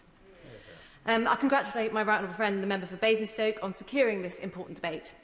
And there have been many important topics discussed today, not least the early access to telemedicine for early-stage abortion, which I think merits much further discussion in this House. But I want to concentrate on a topic that my right honourable friend, the member for Romsey, so movingly covered beforehand, and that is the women and girls in Ukraine. Images from war are often characterised by tanks, by physical destruction and the loss of life in combat. But conflict is as much about those on the sidelines as it is about those on the front line. We know from history that in war, rape is routinely used as a weapon, a barbaric weapon. It brings incomprehensible damage to victims, it subjugates women through fear and stigma, and children born as a result of these violent acts often struggle with issues of identity. Sexual violence in conflict has rightly been recognised as a war crime by the International Criminal Court. Such violence has been a stain on our history, and I'm appalled that we are already hearing reports of history repeating itself in Ukraine. Speaking at an online event hosted by Chatham House, the Ukrainian Foreign Minister reportedly shared details about how Russian soldiers are raping Ukrainian women in the occupied territories. Julie Bindel, the investigative journalist, has reported that well-known porn sites have had new videos uploaded by Russian soldiers documenting disgustingly brutal crimes. Madam Deputy Speaker, we cannot let these atrocities go unpunished. Under the leadership of this government, and following an initiative spearheaded by the noble Lord Hague, there's been a great deal of progress to end sexual violence in conflict. The integrated review set out clearly the mission to strengthen justice for providers. The G7 communiqué set out plans to prevent and end sexual violence towards women and girls in conflict. And last year, the UK, alongside its allies, issued a strong statement that the use of sexual violence as a weapon in conflict is a red line akin to the use of chemical weapons. The Prime Minister has spoken strongly in this place to say that sexual violence in conflict will not be tolerated, and those who are found to have committed it will be punished. But the challenge for all of us in this place is that to achieve that, we must have survivors in Ukraine coming forward, and we must have a coordinated international approach to collect the evidence. We all know that we have challenges domestically to encourage women to come forward and to be heard. But imagine the fear of coming forward when not only have you been abused, but your country has been invaded, and invaded by Russia, which effectively decriminalised domestic violence in 2017. We must now send a clear message to the women of Ukraine that you will be supported. Our actions must be stronger than just words. We must collate the evidence. We must engage with the International Criminal Court, and we must prosecute. None of us can allow this to pass by. We all have a responsibility. And this International Women's Day, we must say that sexual violence in conflict is not inevitable, and we must never, ever allow it to be inevitable. Bel Rabiro Hadi. Thank you, Madam Deputy Speaker. It's a pleasure to participate in this debate and celebrate the trailblazers who have made it possible for so many women to come through these doors and sit on these benches, the women who have fought, protested, sacrificed and put their lives on the line in their efforts to secure gender equality, to grant women things like the right to go to school, to work, to vote, simple things like to open a bank account in our own name, and so many other rights that we couldn't bear to live without. But I would argue that these women would not just want us to celebrate, but also to continue to agitate, because there is still a long way to go and more to be done if we're going to get to a state where women can truly be considered equal to men. This year, as with every International Women's Day, organisations have taken to social media to share their commitment to gender equality and to breaking the bias as this year's theme. And in response, the Twitter page Gender Pay Gap Bot tweeted the pay gap of those organisations. Now, some organisations could hold their heads up high, like the Contact Company, Abbey Croft Ledger, the St John's Ambulance and a few others. But unfortunately, those organisations were in the minority. Because in 2022, we still live in a society where 83% of the UK's most popular jobs have a gender pay gap, and a recent Labour Party analysis shows that at the current rate of progression, the gender pay gap will not close until 2059. So we need urgent action to change the system of pay inequality that's not just plain wrong, but also leaves so many women vulnerable to abuse. And when it comes to representation in senior positions right across society, representation of women is still woefully low. Now, I'm proud to be part of a parliamentary Labour Party that is 51% women, and I wouldn't pretend that it's something that happened overnight, but when the time came, we didn't wait for attitudes to change, we didn't rest on platitudes, we took action to increase representation, and the result is somebody like myself who is the product of All Women's Shortlist, and a parliamentary party that reflects not only society in its makeup, but in the quality of debate and policies that are put forward. So to all of those in organisations across the country who are wringing their hands and saying, oh, it's so hard, and oh, what do we do in the case of women's equality, you're just making excuses. Change doesn't come just because time goes on. It's something that you have to make happen. And because of the work of women in this House and across society, enforcing equality has never actually been easier. You see best practice, policy, legislation, all these different things at your disposal. So in 2022, the underrepresentation of women in senior roles and a gender pay gap is actually a choice. So I won't applaud all of those colourful social media bits that have gone up on different organisations and the events and the seminars that have gone by in past days for women. And I won't applaud those organisations for saying that they're trying, because actually they're just failing. The ones that continue to preside over these situations have made a choice, and their choice has been to discriminate against women every single day, and they should be thoroughly ashamed of themselves.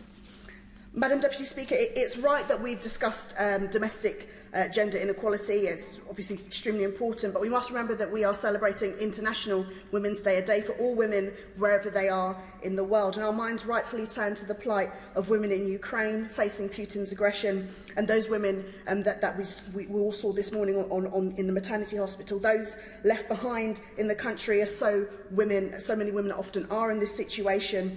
And those who have fled and who are currently being denied asylum by countries like our own, alongside refugees from other countries, also fleeing war and persecution. Now, my honourable friend, the member for Poplar and Limehouse, was quite right when she said no one could claim to support standing up for all women if we allow a heinous piece of legislation like the Nationality and Borders Bill to go ahead, which will only worsen the situation for some of the most vulnerable women in the world. And finally, Madam Deputy Speaker, I worry about a movement for women's equality and a feminism that doesn't represent all women, of all classes, of all nationalities and of all races. And I was sad, or I've sad to be here in the past, of black women speak of being a feminist but not being able to call themselves as such because they don't believe that movements for women's equality typically represent their experiences as a black woman. Now, when the majority of women in the world are of colour, a women's movement that doesn't recognise the impact that racism plays and the fundamental role it has on increasing inequality amongst these women, then it's not truly a movement that represents all women, and it's not worth what it says it's worth, and that's not acceptable. And the idea that we should fight for equality or make concessions when it comes to women's equality for a certain group of women first, and then later we can get to this other group of women, is actually been the bane, I think, of the women's equality movement, and that absolutely has to change. We have to demand equality for all women, and we have to do it right now. So in conclusion, Madam Deputy Speaker, in my view, in this country at the moment, the equality we seek for women doesn't have to be so hard. So in 2022, if your organisation continues to preside over underrepresentation and a gender pay gap, it is simply just trash. And if you are not actively a part of the solution to end gender equality, then you are simply just another part of the problem. Thank you. Vera Hobhouse. Thank you, Madam Deputy Speaker. I want to echo the opening remarks from the Right Honourable Member for Basingstoke.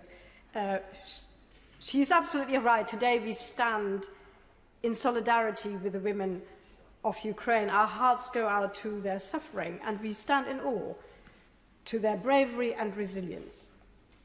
Women, Madam Deputy Speaker, are all too often the most vulnerable, and they are the real victims of war and conflict. And the Honourable Member for Sevenoaks has just made a very passionate speech about this. Globally, an estimated 736 million women have experienced sexual violence. That is 1 in 3 of us.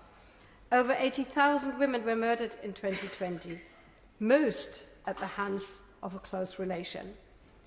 Violence extends to children too. 60 million girls are being sexually assaulted on their way to school every year. These aren't just numbers, they are human beings who feel pain and fear and are being traumatized throughout their lives. UN Women notes that violence disproportionately affects low-income countries, but our country is no beacon when it comes to women's safety. Last week was the very sad first anniversary of Sarah Everett's horrific murder by a Metropolitan Police officer. The police's response to the Clapham Commons vigil was violent too. Today we are still waiting to hear of serious steps to stamp out misogyny once and for all in the Met. But it's not just police forces. Misogyny is deeply ingrained within our culture, being present everywhere, from schools to nightclubs to the courts. Drink spiking has received a lot of public attention recently. It is a particularly vile form of violence against women and girls. 1/3 of women have been spiked or know someone who has. The government's end-to-end rape review has laid bare the failures of the criminal justice system. Less than 2% of rape cases ended in conviction last year, adding insult to injury to survivors who find the strength to come forward and report rape. Only 1 in 6 women actually do. They mistrust the system, and no wonder they do. So, what has been done within the last year to break the bias, to ensure nobody is disadvantaged by their gender? Well, not enough. While racism and homophobia are considered hate crimes, misogyny is not, despite nearly every woman having experienced gender-based harassment. Misogyny, in my view, and we have discussed it, Madam Deputy Speaker, but I'm still convinced it must become a hate crime. While it is not a silver bullet, there are many reasons why such a measure would mean progress. It would allow for more accurate data collection of harassment and make such data collections mandatory. It would mean progress. It would set a precedent that such behaviour is unacceptable, and it would curb street harassment that 68% of all women experience on a nearly daily basis. It would stamp out low-level behaviour based in misogyny, and it would make that it doesn't lead to much more serious offences that are based in misogyny. So misogyny needs to be tackled in all settings, and I have talked also about age-appropriate education on consent in schools, and age-appropriate relationship education delivered by experts in every school would be a very good start, and it cannot be left to a postcode lottery. Some schools are doing it very well. But I believe, and I've said this before, it can't be for math or language teachers to do this important work. It has to be delivered by experts. As the crisis in Ukraine continues to unfold, many women will become displaced and especially vulnerable. We cannot allow refugees from Ukraine or elsewhere to fall into the arms of traffickers or abusers. Finally, Madam Deputy Speaker, this government must listen to and champion women's voices. They are the agents of change. We women have made progress, often painful and slow. We still have a long way to go. But I also want to echo the words of the Honourable Member for Bristol South. It is fun to be a woman. It is important to be here. And for everybody who listens to our debate today, come forward. We need you. Thank you. Kirsten Oswald. Thank you, Madam Deputy Speaker. It's a privilege to stand here and close this debate for my party, and it has been a pleasure to listen to many eloquent and important speeches across the House this afternoon. I'm grateful to the Right Honourable Member for Basingstoke for bringing the debate today. I actually found it very difficult to know what I wanted to say this year. I felt that there was so much that I might want to cover, particularly given the situation in Ukraine, and I will try and touch on some of that, but I also felt a bit deflated, if I'm honest, because in other ways I could have really easily given the same speech today that I gave last year, because... I should say to the Honourable Lady that I indicated to her that she didn't have very long, but fortunately people have been quite brief, so she has a little longer than I indicated. Kirsten Oswald. I'm grateful for that, Madam Deputy Speaker. We'll see how we get on. I think it does feel a wee bit like Groundhog Day in these debates sometimes, and the reason for that is that women still do have to strain every sinew, and not so much changes despite that. But there are bright spots among that, as the previous speaker put very well, and I do want to acknowledge and celebrate them as well. Madam Deputy Speaker, nobody here will be anything other than deeply concerned for the women and girls in Ukraine as they walk away from what were their perfectly normal lives in this unimaginably terrible situation and leaving everything that they've known behind them. And as an aside, for goodness sake, let's waive these visas and let these women in. Hear, hear. And all of us will have seen the footage of the women who'd gone into hospital to give birth, but instead are being carried out heavily pregnant, injured, on stretchers, under fire at the very time in their lives when they are at their most vulnerable. It's almost too much to comprehend. And we'll probably and hopefully never know what it is to walk in these women's shoes, but we absolutely do stand with them in the face of this wickedness. And there are so many shocking tales from Ukraine, familiar no doubt to women and girls in war zones across the world, and the Honourable Member for Erith and Thamesmead set that out very clearly. And Madam Deputy Speaker, I also saw footage of a whole bunch of pushchairs and prams parked up outside a railway station in Poland by mums who must have known that the mums who were fleeing Ukraine with their wee ones would need them. I thought that that was amazing, and it was a chink of light in the darkness there. Now, I know that the theme of this year's International Women's Day is breaking the bias, and I think that that is a welcome focus. From my point of view, at home and further afield, the lens that everything is seen through, the lens that decisions are made which affect our lives across the world, is still a male one. And that applies whether we look at work, at health, we've talked about the recovery from COVID, in politics, and too often that bias, these barriers, or that ingrained misogyny remains. So I was very pleased to see Baroness Helena Kennedy's report on misogyny and criminal justice in Scotland. I think that that is a welcome step forward. And as the report highlights, not all men are misogynists, but all women experience misogyny. And I'm heartened too by the continued laser focus of our First Minister, Nicola Sturgeon, and her gender-balanced cabinet on this. And the Scottish Parliament continues to become more diverse, slowly but surely, and to be honest, it has been far too slow. But it is changing to reflect the Scotland, and I think the Scotland we know, and I think that we are the better for that, because we need our representation to reflect all of us. And making sure that we actively support marginalised communities and all of that is really important. Regardless of that, politics might not always be a comfortable space to inhabit, and I take the Honourable Member's point that we should enjoy it as much as we can. But there is often a nasty undercurrent, online in particular, and that is wearing, but we do need women in politics. A woman's place is in politics, a woman's place is in decision-making, and we can see that when that's true, there are better ways to do things. Like in Scotland, for instance, there has been world-leading legislation to provide free period products, for instance. Legislation developed directly with women's organisations that acknowledges domestic abuse as much more than just physical violence, and a determination to incorporate into Scots law the Convention on the Elimination of All Forms of Discrimination against Women.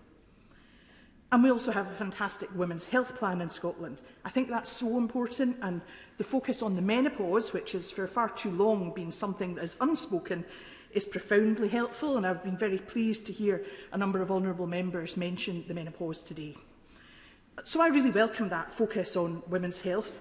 I am a woman with polycystic ovary syndrome, and I'm not alone in that. 10% of women worldwide experience either PCOS or endometriosis. But the thing is, less than 3% of UK research funding goes into researching women's specific conditions. That's women's specific conditions as a whole, not the condition that I'm referring to. And that condition, PCOS, is little understood. There's basically a black hole where research should be. And if you want to know how that might impact on the menopause or on becoming an older woman, you can forget it. The information doesn't exist. But I have no doubt that if that condition affected men, that research would have been done. Just as if men experienced the levels of sexual violence that women do, then we would not have seen what has been a disgraceful pantomime of Raith Rovers Football Club and Clyde Football Clubs transferring, then retransferring, then trying to untransfer a man who had been ruled in a civil case to be a rapist. And I must say that I felt that Raith Rovers' International Women's Day tweet, waxing lyrical about forging women's equality together, was somewhat bold or just extremely offensive, given the circumstances.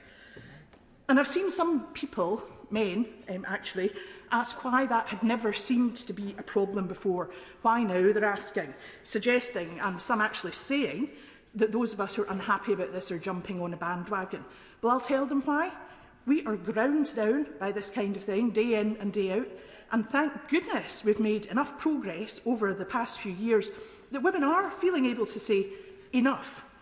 So the incredibly brave woman who found herself at the heart of this, and these strong, principled female players and coaches and teams and supporters who were not willing to stand for this any longer, I take my hat off to them all. And to the men who stood up with them, I say thank you. So we all need to do that. We all need to stand up if we want to break that bias at every level. But it's not easy, and that sorry episode should never have happened. Now, Madam Deputy Speaker, I want to close by reflecting on the difference that individual women make. Women going about their lives, but improving the lives of others as they do it. And we all know these women, they're all around us. They're our families, they're our friends, and they are absolutely worth celebrating in this debate. Women like my 3 East Renfrewshire councillor colleagues, Angela Convery, Annette Ireland and Caroline Bamforth, who work tirelessly day in and day out to improve the lives of others. Women like the 3 young East Renfrewshire women who were named in the YWCA Scotland's 30 under 30 list, Marissa Roxburgh, Elise Kelly and Ciara Hendry. Women like Rena Maguire, Ashley McIlvenny, Anne-Marie Strain and Una McKinnon, who work tirelessly in delivering transformational change in our community. And I'm sure that you will wish them all well. They're all up against one another for a community award. I think that they probably all deserve to win. And I could go on adding the names of amazing women in my community. I could stand here all day and do that. And I am very confident that all the honourable members here could do the same for their constituencies. And also women like Carolyn and Nix, Tracy, Katie and Freya, who support me as I support constituents. These women the world over, going about their business, stepping up, stepping forward, making things better for others and for those coming after them. These are the women who inspire me daily. So let's all try and be more like these women. Let's always stretch a hand out to others as we continue to push forward. And maybe then we'll see real and sustained equality. Shadow Minister Annalise Dodds. Thank you, Madam Deputy Speaker, and it's such a pleasure to speak in this debate as we mark International Women's Day. I'd like to thank the Right Honourable Member for Basingstoke, of course, for proposing this debate, and the Backbench Business Committee for securing it. And hasn't it been wonderful to hear so many examples of incredible women this afternoon, in fields from science to business, health, education, the arts, politics, trade unions and more. And hasn't it been important also to celebrate, as my friend for Bristol South quite rightly said, how wonderful it is to be a woman. But as we celebrate those examples today, that celebration is tempered, as was mentioned earlier, by the realisation of the dreadful situation so many other women are in. The previous Select Committee statement drew attention to the appalling circumstances for so many women and girls in Afghanistan, rightly underlined by my honourable friend for Kingston upon Hull North in her remarks. And many speakers quite rightly have also expressed sympathy and solidarity with the women and girls of Ukraine. As so many have said, it's hard for us here to imagine the horror and anguish they've faced over the last few weeks, whether they're still in Ukraine under Russian bombardment, or whether they've fled for safety, leaving brothers, partners, fathers and sons behind. And so many have referred in this debate to what took place yesterday, with the Russian army bombing a maternity hospital in Mariupol, almost too appalling to contemplate. I think for many of us, also, it is horrendous to contemplate the circumstances for those women now having to give birth in bomb shelters in those areas under attack. Putin's invasion is an attack on sovereignty, democracy, freedom, the rule of law and women. Now, yesterday, Ukraine's First Lady, Olena Zelenska, offered her testimony from Ukraine. In it, she named some of the child casualties of the war, like Alice, Paulina and Arseny. In their name, we fully support and I'm sure I speak for the whole House, providing the people of Ukraine with all possible political, economic and practical support to repel Putin's forces. Now, this afternoon, Madam Deputy Speaker, we've heard another awful list of names. That read out by my honourable friend, the member for Birmingham Yardley. Her testimony, delivered as we know every year in this debate, highlights the shocking scale of the epidemic of violence against women in this country, without losing sight of the individual tragedy that lies behind every statistic. As she said, the perpetrators killed, but we in power can and must do better. My colleagues here and in the other place have time and time again brought pressure to bear, not least during the passage of the Police Crime and Sentencing Bill. We argued for the inclusion of domestic abuse and sexual offences in the definition of serious violence, for violence against women and girls to be a strategic policing requirement, giving it the same prominence as terrorism and organised crime, for safeguards on the extraction of data from victims' phones, for a lifting of the limit on the prosecution of common assault or battery in domestic abuse cases, for a review, finally, also into spiking, so we can get to the bottom of this appalling practice. None of these measures were included in the original bill. All of them were the result of campaigning with powerful women's organisations beyond this House. They were all achieved, I'm sorry to say, in the teeth of government opposition.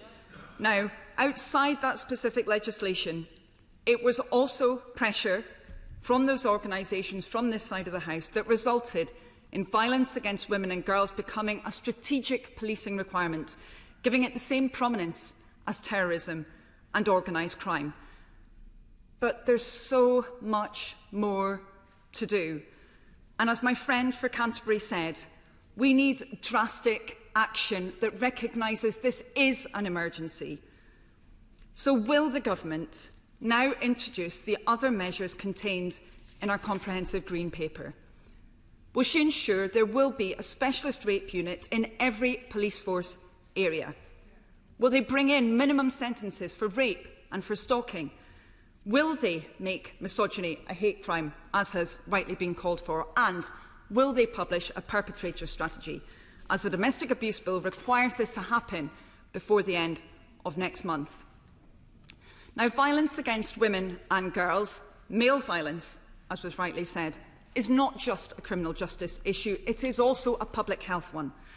More than 60% of women accessing mental health services have experienced domestic abuse. An appalling statistic at the heart of the Women's Aid campaign deserved to be heard, rightly promoted by my friend for Poplar and Limehouse. It's one of many reasons why we have committed that we would guarantee mental health treatment within a month for all who need it and enable 1 million more people to access treatment. We had high hopes, Madam Deputy Speaker, that the government would be similarly ambitious when this time last year it announced we'd have a new women's health strategy by the end of 2021. Well, it's now March 2022 and we're still waiting. In fact, we're waiting longer and longer for cervical screening appointments, for breast cancer appointments, for routine gynaecological treatment. We're seeing services cut or in line to be cut, such as that access for telemedicine for early abortion that rightly has been referred to by so many members today. And we're seeing areas of extreme need, such as PCOS and endo, still not being dealt with properly. And life expectancy and outcomes for many women are actually worsening. As my friend for Coventry North West has repeatedly emphasised, black women are now 40% more likely than white women to experience miscarriage and 4 times more likely to die while pregnant. Yet we still lack any hard targets for improvement. Now, waiting lists were already at record highs, even before COVID-19 hit. But we can do something about this. Previous governments from the opposition reduced waiting times from 18 months to 18 weeks. We've got to learn from that change, act on it and secure the future of our NHS, providing the staff, equipment and modern technology it needs to treat women on time. And we also now, more than ever, need change for women in our economy. As so many have said, my party introduced the Equal Pay Act, the Sex Discrimination Act and the Equality Act, rightly referred to by the member for Edinburgh South West as a Labour achievement. Those advances were often delivered hand in hand with the trade union movement. We understand that our society, our economy, our country is poorer if women cannot play their part. Women hold the key to a stronger economy. Women-led SMEs contribute about £85 billion to economic output, and companies where women are more prominent are ultimately more successful. And yet, we still see women are less likely to be able to access as much finance as men when they try to set up companies, and only 8 in all the 100 FTSE CEOs are women. Backing women in business isn't just the right thing to do. It makes hard-headed economic sense. Yet we're still dragging our feet. We cannot do that any longer. That's why we've committed to 100,000 new businesses, many of them run by women, in the first term of a Labour government. And it's also why we would act to boost family-friendly employment rights. Last year, the gender pay gap actually increased, one of the few statistics that hasn't been mentioned yet within this debate. But that followed a decade of slower reductions than were seen under the Labour government, as referred to by my friend for Streatham. And as my friends for Jarrow and Coventry North East said, this has been accelerated, much of this precarity for women, during the pandemic. We need gender pay comparisons across companies, as well as ethnicity pay reporting, to tackle compound inequalities. We need to tackle workplace harassment, including third-party harassment. We need to implement the International Labour Organisation's Convention against workplace harassment. And we need to ensure flexibilities in the hands of women workers, not just their employers, as is so often the case currently. We must recognise childcare as the fundamental economic infrastructure that it is, not the afterthought it so often seems to be for too many women and families in our country. And we need to finally measure the impact of policies on women, as the government should do legally. Madam Deputy Speaker, International Women's Day is always a bittersweet moment. A chance to celebrate how far we've come, a chance to note with regret how far we still have to go, a chance to recommit ourselves to the struggle for women and girls today and for our daughters and granddaughters tomorrow. My party now has as many women MPs as the proportion of women in the country, aiding us in the struggle, but there's still so much more to do, as has been said, particularly in local government, as the Right Honourable Member for Basingstoke said, and my friend for Erith and Thamesmead. And it's also critical that we prevent the abuse of women in social media. And I have to say, I do commend for her honesty the member for North Devon, who spoke, I think, very powerfully about the impact of this on women politicians. And I would say, in reflection on some of the discussion that took place previously, it always makes sense to check what a woman has actually said, rather than what a man suggests she has said on social media. To conclude, women across our country deserve security, prosperity and respect. That's what a Labour government will seek to ensure. And for as long as we're on these benches, it's what we will deliver as we seek to break the bias. Thank you. Minister Trudy Harrison. Thank you very much, Madam Deputy Speaker, and I should start by commending, as others have done, the work that the Speaker has undertaken in this House to protect women, to encourage more women parliamentarians and indeed support all parliamentarians. But I know that you yourself, Madam Deputy Speaker, provides that advice to us in the tea room most nights and throughout this House, and it's certainly appreciated by me and I think everybody in this House. I would like to start with my number. I've heard many numbers today, and I am proudly number 456. And I would also like to begin by thanking the Right Honourable Member for Basingstoke who has brought this debate to the House, and I know that she has worked tirelessly as a parliamentarian in this place in the interests of women. I'm so pleased to be able to support such staunch advocates of gender equality for this year's International Women's Day debate. So I'd like to start by just running through some of the, hopefully all of the speeches in brief to reflect on those comments. I think the way that the Right Honourable Member for Basingstoke started, the need to encourage more parliamentarians is absolutely critical to represent society. That's a particularly important thing for me as a mum of 4 daughters, who I talk about so often, because I'm afraid to say none of my daughters want to go into politics.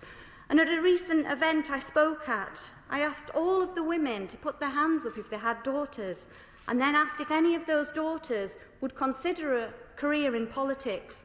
I'm sad to say that none of those hands stayed up. So we have much work to do. The member for Coventry North East referred to the Godiva Trust, celebrating lives, and she talked about her mum and 2 sisters, and so many of us talk about the support systems, often men. I was delighted to hear about the dressmaking and costume creations that have been going on in the House as well. The member for Romsey and Southampton South, so powerful as ever. I'd like to thank her for the work that she does on the Select Committee, and I believe it may have been a son, but she referred to the 12-year-old Hugo. Not a son. 12-year-old Hugo, but questioning how she was going to be celebrating International Women's Day, talking about the female entrepreneurs. And I think it's so important that we should never take for granted our freedoms and conveniences, as she so powerfully spoke of.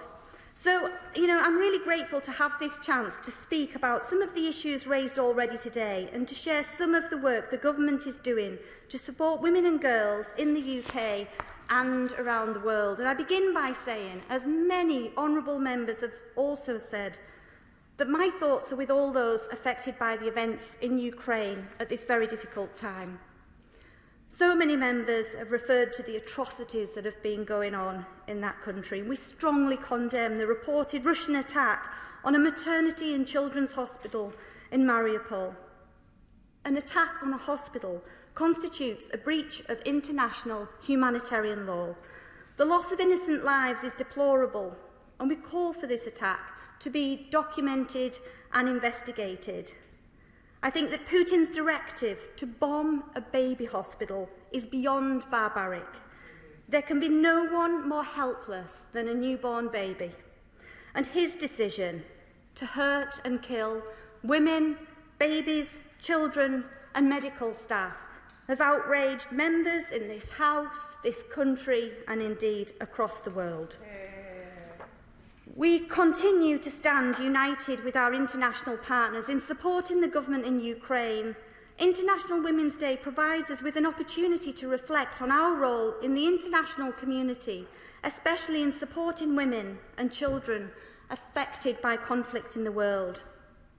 I have been so inspired by the women MPs in Ukraine who no longer have their children in their arms, but instead hold an AK-47 assault weapon.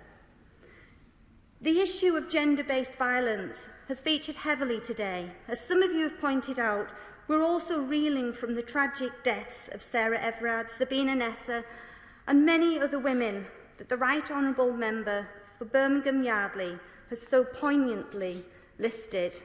I think the painfully long list of women killed by men, such a poignant and powerful, if not utterly tragic reminder of more work that must be done.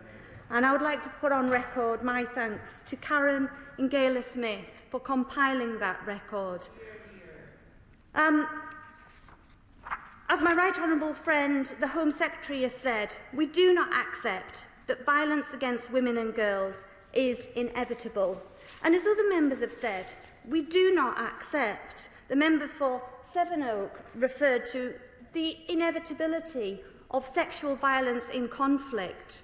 My right honourable friend, the Secretary of State, the Foreign Secretary, has said that this is not inevitable and she is making it her top priority. And in October, the UK began the £67.5 million What Works to Prevent Violence in This Country Impact at Scale programme. It's the first global effort to scale up proven violence prevention approaches worldwide. And earlier this week, the government strengthened its world-leading efforts to end violence and harassment in the workplace, becoming the 11th country to ratify the International Labour Organisation's Violence and Harassment Convention. The safety of everyone in our country, wherever they are, is our priority. But we know that crimes like domestic abuse and stalking disproportionately affect women and girls. Tackling these crimes remains a top priority for government. The Tackling Violence Against Women and Girls strategy sets out areas of activity already underway and over 50 new commitments to help ensure that women and girls are safe everywhere, at home, online and on the streets. We've made good progress on these commitments, including supporting the introduction of Deputy Chief Constable Maggie Blythe as the National Policing Lead for Violence Against Women and Girls. We introduced our landmark Domestic Abuse Act to fundamentally transform our response to tackling this crime. And as soon as parliamentary time allows, we will introduce a new duty on employers to take all reasonable steps to prevent sexual harassment in the workplace. In my own role in transport, I have the responsibility for safety of women and girls on the transport network. And I'm fortunate to work alongside so many inspirational women in my role at the Department for Transport, in particular the Minister for Rail. Such as Diane Gilpin as well, who is now the CEO of the Smart Green Shipping Alliance, but has worked in technology and design across Formula One, banking and telecoms. Or Maggie Aldrin-Pocock, one of Britain's most famous mechanical engineers and space scientists, who is currently using satellite technology to predict weather flows. No one should ever have to face the risk of violence when travelling. And I was proud to be in Birmingham this International Women's Day, joining our transport champions for tackling violence against women and girls to launch their recommendations, 13 recommendations, short, medium and long term, for making our transport networks safer. These proposals are a crucial step in the government's long-term commitment to making sure that women and girls can travel alone, safely and without fear. I look forward to collaborating across government with police forces, local transport authorities and transport operators to respond to these recommendations. Many members have referenced health, and I want to turn to that subject. We're committed to improving women's health outcomes and reducing disparities. The government is making women's voices heard and places women's voices at the centre of this work. This week also marks LBT Women's Health Week. The government recognises that as part of this, we need to improve the current access to NHS fertility services in England for all couples, including same-sex partnerships. I certainly will. I'm very grateful. As the Minister's talking about women's health and women's voices, could you just explain to the House why the government have taken the decision they have to not extend telemedicine for abortion services beyond the end of August this year? Against the voices of women. I have certainly heard those calls, and I'm sure they've also been heard by ministers in health.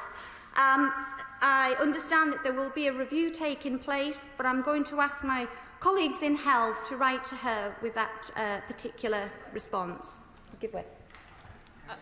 I mean, to add to my honourable friend's point, and I watched the faces of the many brilliant women here today when it was mentioned, and I think members of the party opposite are not aware of what their government is doing against all the expert advice and indeed against all the policy advice of the Department of Health and Social Care because of the individual conscience issues of some ministers. And I do hope she does take that back, because that is clearly not the will of this House today.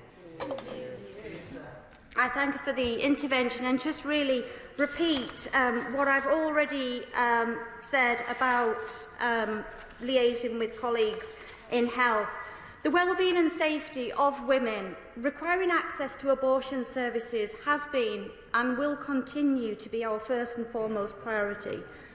I know that the Department for Health are developing a new sexual and reproductive health strategy which will set out the ambitions to improve reproductive health outcomes and well-being. And the strategy will include a focus on improving information and access to contraception, which will support women to make more informed choices. But on the specific points that she and the honourable member makes, I will endeavour to liaise with colleagues. Certainly. Be reassured by what she's just said about liaising with colleagues. Can I say through her to the whips that if there's a clear vote in this House, I would vote to extend the telemedicine, and I would encourage my friends to do the same. And I suggest that the Chief Whip asks his colleagues to consult each of us on what our views are. I'm sure his comments have been heard. Thank you. There has also been much talk about economic empowerment for women, and this leads me on to some of the other steps we're taking to address the barriers that women face in the workforce. I myself was paid off when I was pregnant with our first child, and we know that the pandemic has been one of the greatest challenges this country has faced in decades. Women's economic empowerment is pivotal to our post-pandemic recovery, in the wake of even greater potential for wage inequalities for women. Though, of course, it is not just women who face these difficulties. We need to make it easier for all employees to understand if they're being paid fairly and how decisions about their pay is made. And I'm really pleased that we are going to stop asking about pay history during recruitment. There has also been much talk about STEM, which has been so wonderful to hear about. And in 2022, education remains a top priority for our Prime Minister. Earlier this week, he launched a new Girls' Education Skills Partnership programme on private sector investment in girls' education, which supports adolescent girls overseas.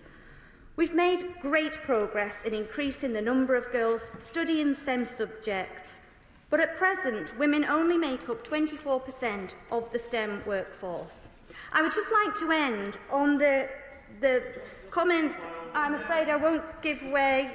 I'm afraid that I can't give way, but my honourable friend, the member for Harwich and North Essex, referenced the importance of language, and it is so important that we protect the language of females, of women, as he says, adult human females, of girls, of mothers, of women who breastfeed, and mothers who work.